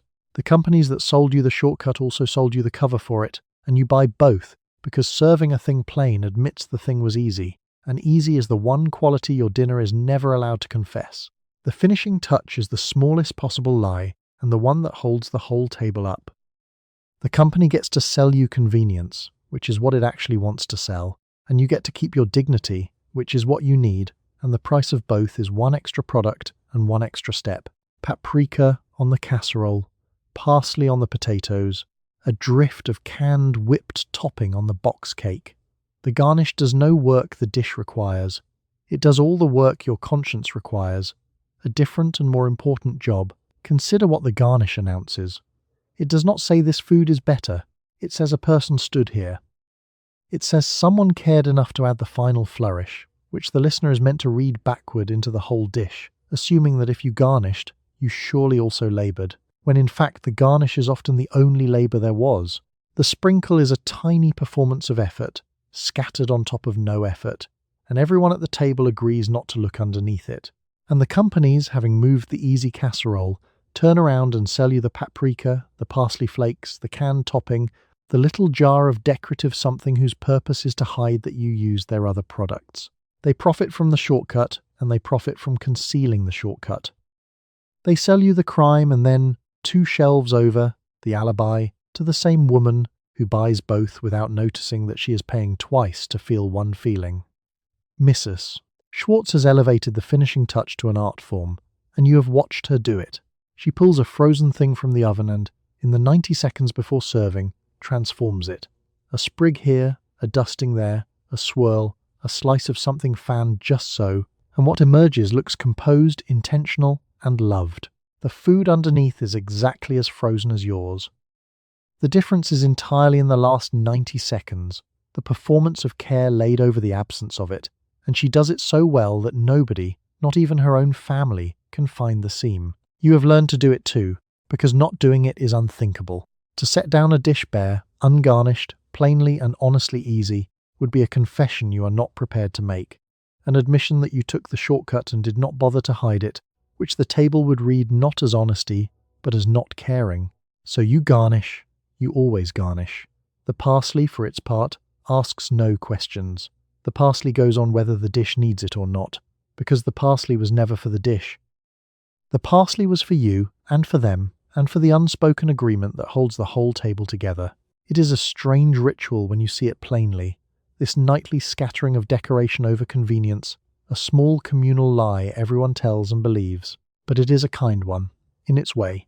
It lets a tired woman feed her family quickly, and still feel like she gave them something, And the cost of the whole gentle fiction is a jar of paprika and a sprig of parsley, and the quiet understanding that nobody will ever lift the garnish to look. So you scatter the last of it across the top, the small green proof that you are here, and you carry the dish out dressed and dignified, and the seam stays hidden one more night where the parsley was placed to keep it. You squeeze nothing. You pour the orange juice from a can of frozen concentrate that thawed on the counter overnight, stir it into something close enough to fresh, and call breakfast handled. The coffee is instant or close to it. The toast is from a bag that lasts suspiciously long. Every part of the morning meal has been engineered to remove a step that used to take effort, and the effect is that breakfast is faster and you are vaguely unsure whether you made it or merely supervised it. The family does not ask. The family is already eating. Breakfast was the first meal the companies fully conquered, and they conquered it because it was the easiest target. Nobody has time at breakfast. Everyone is rushing, the husband to his train, the children to their school, and into that daily panic the companies inserted a whole armory of speed. The cereal that pours itself, the juice that needs no squeezing, the coffee that needs no brewing, the toast that needs no baking. Each one solved a real problem. Each one also quietly took over a small piece of your kitchen that used to be yours. The cereal is the conquest they are proudest of, and with good reason. It requires no cooking at all, which means it requires no you. A child can pour it, eat it, and leave, and the entire transaction can occur without an adult lifting a finger, which the companies present as your liberation, and which is also, if you look at it sideways, your replacement. The box has a cartoon on the front aimed at the child, a prize buried in the middle aimed at the child, and a price aimed squarely at you, and the three of them have negotiated breakfast among themselves without consulting you at all. The orange juice is the small daily wonder you have stopped seeing. An orange used to mean a knife and a squeezer and sticky hands and pulp caught in the strainer. Now it means a frozen plug and a pitcher and water and a stir, and the result is close enough that your children will grow up thinking this is simply what orange juice is, a thing reconstituted from a can, fresh tasting and effortless and faintly, permanently artificial in a way they will never have a before to compare it against. Mr.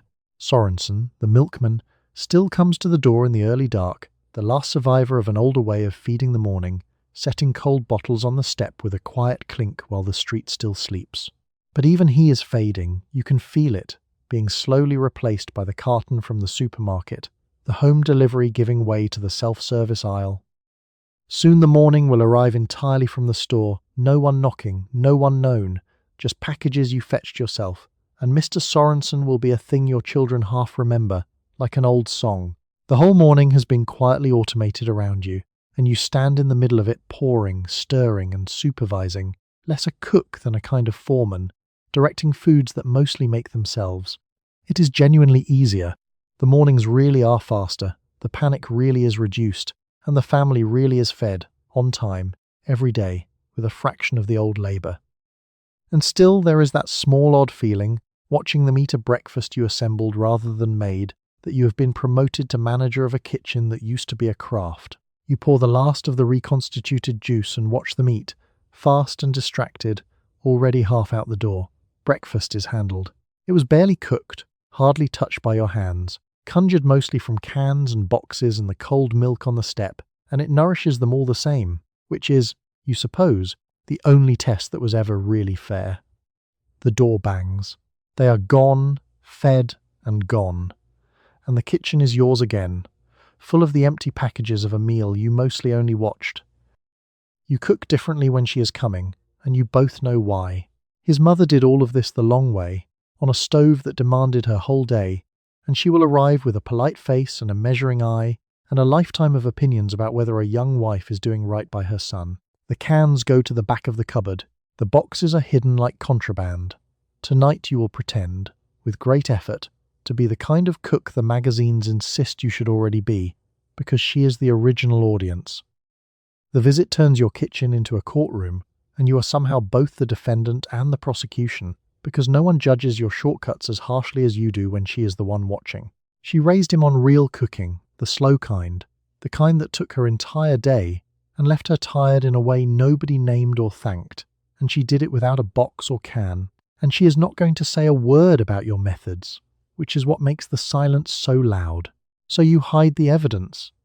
The cans go to the very back of the cupboard, labels turned, like witnesses you do not want called. You make something from scratch, or nearly, or scratch enough to survive inspection, and you time it and fuss over it and produce, for one evening, the performance of a woman who cooks the way her husband's mother cooked, the way the magazines say you should, the way you almost never do. And the quiet cruelty of it is the thing that turns the evening sad if you let it. She is not the enemy. She is a woman who did the hard version of your exact job, for decades, with less help and less recognition and far more labour, and got, at the end of it, not gratitude but a daughter-in-law nervously hiding cans from her. The companies did not just sell you convenience. They handed you a quiet shame about it, and that shame has built a wall between you and the one woman in your life who would actually understand the work, because she did it too, only harder. She arrives. She is gracious, careful, and kind. She compliments the meal, and the compliment is genuine, and underneath it you hear, or think you hear, or have trained yourself to hear, the faint comparison to how she would have done it, and you cannot tell anymore whether the judgment is hers or simply your own, borrowed from the magazines and pinned onto her kind face. She may not be judging you at all. You have lost the ability to tell the difference. Missus. Petrakis told you once that she finally stopped hiding the cans from her mother-in-law, just stopped, set the box on the counter one night, and braced for the verdict. And her mother-in-law looked at the box and said, mildly, that she wished they had made those when her own children were small. That was all. No judgment. Just a tired older woman wishing she had been handed the same mercy a little sooner. You have thought about that more than you expected to, because maybe the shame was always yours, installed by the magazines, projected onto a woman who never asked for it and might, if you let her, simply be glad the work is a little easier for you than it was for her. Maybe she would be relieved by it, on your behalf, the way someone who survived a hard winter is relieved the next one will be milder. You will not know unless you stop hiding, and you are not quite ready to stop hiding, not yet. So tonight you hide the cans one more time. You perform the old way for the woman who lived the old way, and the two of you sit down to a dinner built on a small unnecessary lie. Two women who do the same impossible job, kept slightly apart by a shame that was only ever sold to one of you.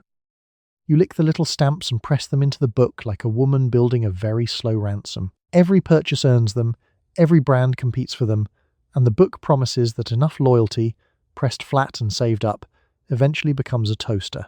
You choose the soup that gives the most stamps over the soup that you might, in a freer life, prefer. You are not just a customer anymore. You are a collector, a saver, a small unpaid employee of several companies at once, and the toaster is always a few books away. The stamps are a small genius, and like most small geniuses, they work by turning a feeling into a habit. The store gives you stamps with every purchase, you paste them into a book, a filled book redeems for merchandise out of a catalogue, and somewhere in that loop your ordinary shopping has been quietly converted into a game with a prize. You are no longer just buying soup. You are earning toward a lamp, a clock, a set of dishes, and the earning feels like getting something for free, when in fact you paid for every stamp in the price of the goods. That is the trick at the centre of it. The stamps are not a gift. They are baked into the prices, a small surcharge you pay on everything and then receive back, slowly, in the form of a toaster you have spent months licking your way toward. You feel thrifty. You feel like a winner. You are, in plain fact, paying full price for your groceries and a little extra, and being handed the extra back as a prize, and thanking the store for the privilege, which is a remarkable thing to have been talked into. But the genius is not really in the economics. It is in the loyalty. Once you are collecting a particular brand of stamp, you cannot switch stores without abandoning your half-full books, your progress, your investment, your slow march toward the dishes. So you keep going back to the same store, buying the same brands, locked in not by a contract but by the small accumulated weight of your own saved stamps. The book is a leash you paste together yourself, lovingly, one lick at a time. Mrs. Kowalczyk has filled more books than anyone on the street and treats the catalogue like a wish book, circling things, planning, saving toward a particular set of luggage, with the patience of a woman planning an escape she will never quite take. She has a drawer of completed books and a longer list of things she is saving toward, and she works the whole system with the shrewd expertise of someone who has decided that if she must shop, she will at least win at it. You admire her. You also notice she is more loyal to the stamp than to anything she actually buys. And that, of course, was the entire point, designed, sold, and pasted into a million kitchen drawers. The companies did not give you stamps out of generosity. They gave you stamps to make leaving costly, to turn your loyalty from a choice into an investment you would feel foolish abandoning, to convert you from a free customer who might wander into a saver who cannot afford to. The toaster was real. The toaster was also bait, and you knew it was bait, and you licked the stamps anyway because the toaster was real. You pressed the last few stamps into the book and smoothed them flat with your thumb. One more book and it is yours, the small appliance at the end of all this licking, earned the slow way, paid for twice. You add the book to the drawer with the others, your slow ransom, your pasted leash, your patient little march toward a prize the store was always going to hand you anyway, on its own terms, in its own good time. The drawer slides shut.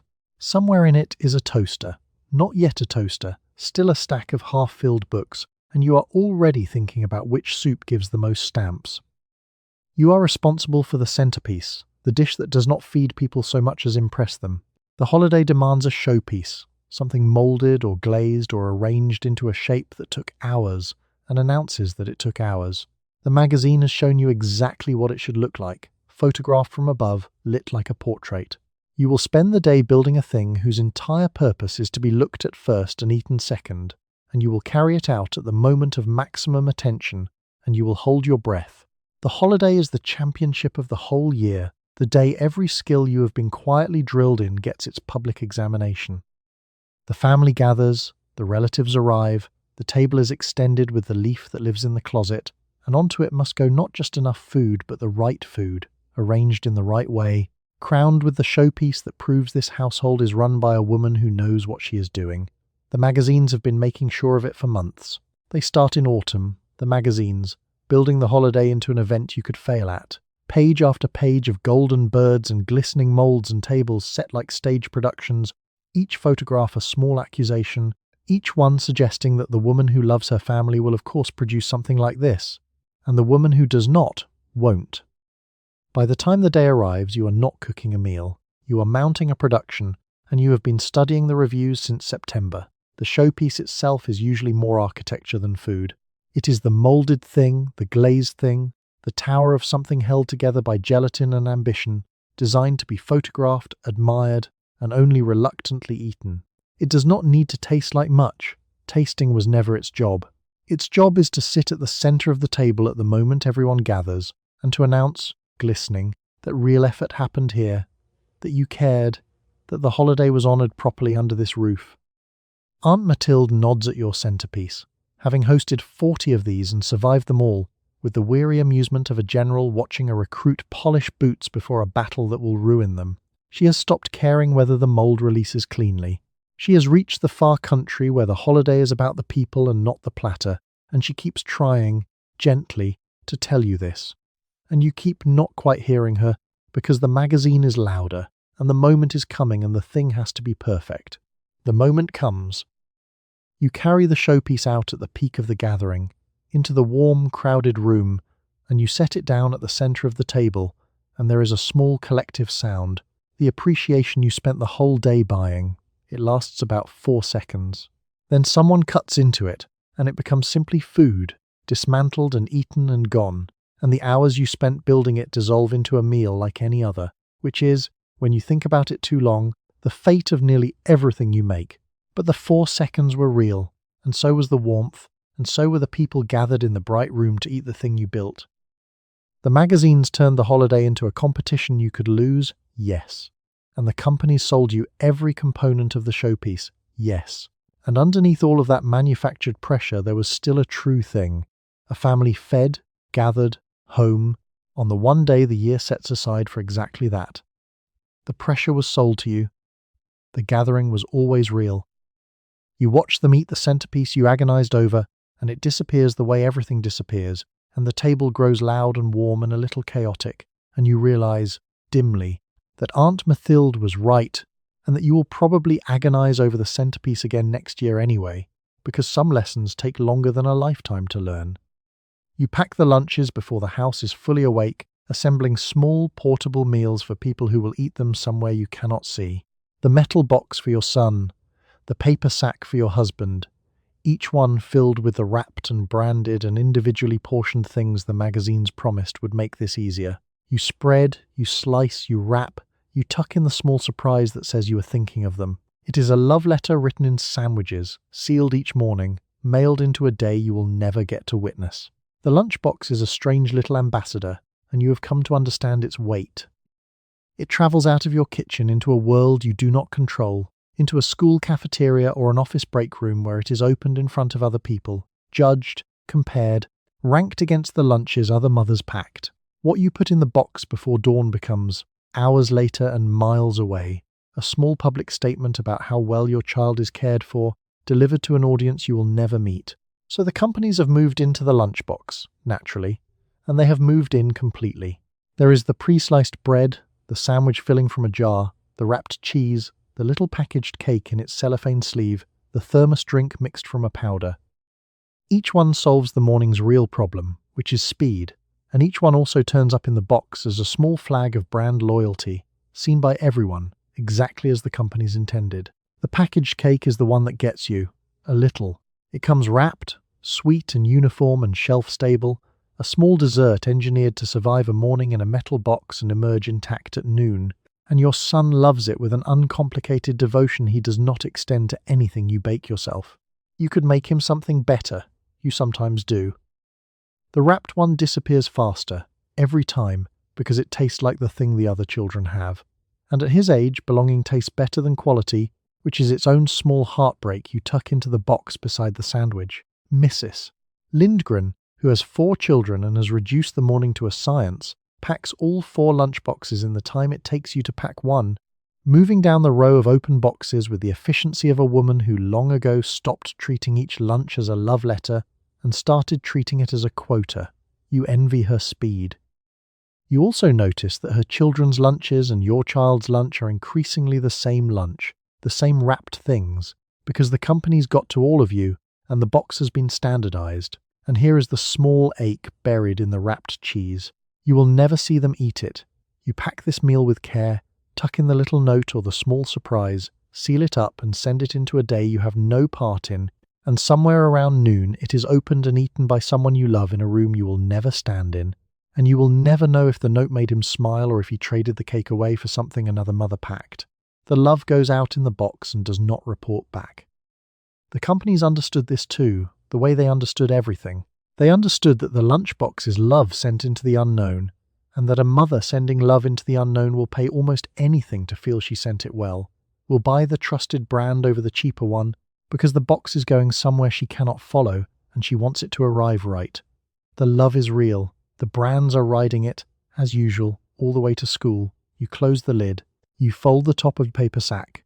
You set them by the door to be grabbed and carried out into the day, 2 small parcels of care addressed to people who will not think to thank you for them, and you let them go. You sit down in the early afternoon, when the house is briefly empty of demands, and something you cannot quite name sits down with you. The dishes are done. The dinner is planned. The machines are humming through their chores without you. By every measure the magazines use, you have arrived, and the arrival is strangely quiet. You have the house, the appliances, the freezer full of saved time, and a feeling in the middle of the day that has no label and no recipe and no helpful product advertised on the back of any box.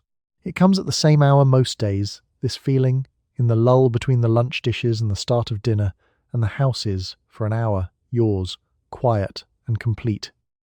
You have done everything right. The floors are clean, the meals are handled, the schedule is running, and into that quiet arrives a small, flat question you do not have words for and cannot answer, and have learned, mostly, not to ask. The magazines, which have an opinion on everything, do not have one on this. They can tell you how to lift a stain and set a table and please a husband and mould a salad, but they fall silent, suddenly and completely, on the question of what to do with the feeling that arrives in the early afternoon when all the moulding and pleasing is done. There is no product for it. The companies have engineered a solution to every problem in your day except the one you cannot name. And on that one they have nothing to sell, which is perhaps why nobody mentions it. You are not unwell. You want to be clear about that, because the doctor, if you mentioned it, might reach for a prescription, might call it nerves, might name it something that locates the trouble inside you rather than around you, but it does not feel like illness. It feels like a question. It feels like standing in the middle of a life that has everything it was supposed to have and quietly wondering whether having everything was supposed to feel, on a Tuesday afternoon, this much like waiting. A few years from now, in 1963, a woman named Betty Friedan is going to write a whole book about this exact feeling and call it the problem that has no name, and millions of women are going to read it and recognize the 2 o'clock quiet at once. She did not invent the feeling. She just named it, finally, gave it a label after a decade of women feeling it alone, each one assuming, alone, that she was the only one. Mrs. Calloway, across the street, the one whose kitchen light you see in the early dark, sat at your table once and almost said something. She started a sentence about the afternoons, about the quiet, about whether she had expected to feel more, and then she stopped herself, smoothed her skirt, and asked if you wanted more coffee. You both let it drop. You have wondered ever since what she would have said, and you suspect you already know, because you would have said the same thing and stopped yourself the same way. The loneliest part of it is that the feeling is everywhere and named nowhere, sitting in every kitchen on the street at the same hour, and no one says it, because saying it would sound like ingratitude, like complaint, like a woman who has everything asking for more and not even knowing what. So you sit with it alone, and Mrs. Calloway sits with it alone across the street, and the whole block hums with quiet afternoons full of the same unspoken question, a neighbourhood of women each, certain she is the only one. The hour passes the way it always passes, and the children come home, and the dinner starts, and the feeling folds itself back up and goes wherever it goes until tomorrow at 2. You stand, you rinse the cup, you begin the evening. There is a great deal to do, and the doing, at least, has names. You are expected to cook all of this and eat almost none of it, or at least none of it visibly, on your figure. The same magazines that hand you the rich casserole and the moulded dessert and the whipped thing in the can turn the page and remind you, kindly, that a good wife keeps her shape. You serve abundance and perform restraint. You set down a groaning table and take a small portion with a small smile, and you navigate every single day the quiet contradiction of being sold the food and the shame about the food at the very same counter. On one page, the magazine teaches you to build a dessert out of cream and gelatin and canned fruit, rich, towering, and proud. On the very next page, it teaches you to worry about your waistline, to reduce, to be slim and lovely for the husband, who will eat 3 helpings and never give his own waistline a thought. You are to produce the abundance and resist it, both, at once, forever. And the companies, of course, are selling you both ends of the contradiction, because the contradiction is precisely where the money is. They sell you the rich, convenient food, and then, sensing a second market in your guilt about the first, they begin to push the reducing plan, the diet product, the whole apparatus of getting thin from the very companies that sold you the apparatus of getting fed. They feed you, they shame you for eating, and they offer you the cure for the shame, a perfect closed loop with your body at the center of it. You have internalized the whole thing so thoroughly that it runs without supervision. You cook the rich dinner because that is your job, and take the small portion because that is also your job, and you feel a flicker of virtue at your own restraint. And none of this requires anyone to be watching, because you have been appointed your own warden. You patrol yourself now, for free, around the clock. Mrs. Beaumont has been on a reducing plan for as long as you have known her, a permanent low-grade campaign against her own body. And she serves the most magnificent food on the street while eating, herself, almost nothing, a hostess presiding over a feast she is not allowed to attend. Mrs. Beaumont pushes 1 pea across her plate and back as she talks, lightly, as a little joke, watching my figure, mustn't. And underneath the lightness is a woman who cooks beautiful meals for others to enjoy and has not let herself enjoy one in years. You laugh along. You recognize her, because she is also a little bit you. The cruelty of it is precise and double. You spend your days making food, surrounded by food, defined by your skill at producing it, and you are at the same time forbidden from being a woman who visibly enjoys it, because enjoying it shows, and showing it fails the other test, the figure test. Food is your whole assignment and your whole temptation, your medium and your enemy, and you stand in the middle of it every day, cooking what you must not eat. And the deepest trick is that the companies profit from the hunger they create at both ends. They make you want the rich food and sell it to you. They make you ashamed of wanting it and sell you the diet. There is no move you can make with your own appetite that does not pass through their register, no way to eat, and no way to refrain that they have not found a way to charge you for. Your own body enrolled, without consent, as a paying customer. You take your small portion. You set down the groaning platter for everyone else. You perform the restraint and the abundance together, the cook who must not eat, and you smile, and you pass the dessert, and you want it, and you do not have it. And nobody at the table has any idea that the smallest plate belongs to the woman who made everything on it. You begin, near the end of the decade, to hear a small wrong note under the cheerful music. Nothing dramatic. A friend says something honest at a kitchen table and does not take it back. A magazine article lands differently than the others. The promise you have been served daily for 15 years, that all of this convenience adds up to happiness, has started, faintly, to not quite cover the bill. You cannot yet say what is missing, but you have noticed that you are looking for it, and you have noticed that you are not the only one looking. It does not arrive as a thunderclap. The decade does not end on a particular Tuesday. It cracks, slowly, the way a frozen pond cracks. A small sound first, then a feeling underfoot that the thing you were standing on was never as solid as it looked. The cheerful music keeps playing, the products keep arriving, and underneath all of it a low new sound has started. The sound of women beginning, quietly, to ask whether this was all of it. The questions come first in the kitchens, where everything in this story always starts. A friend, over coffee, says she sometimes feels like she is disappearing, and instead of changing the subject, she lets the sentence stand, and something shifts in the room. Another woman admits she does not actually find the housework fulfilling, that the magazines lied a little, that the polished floor does not love her back. These are small heresies.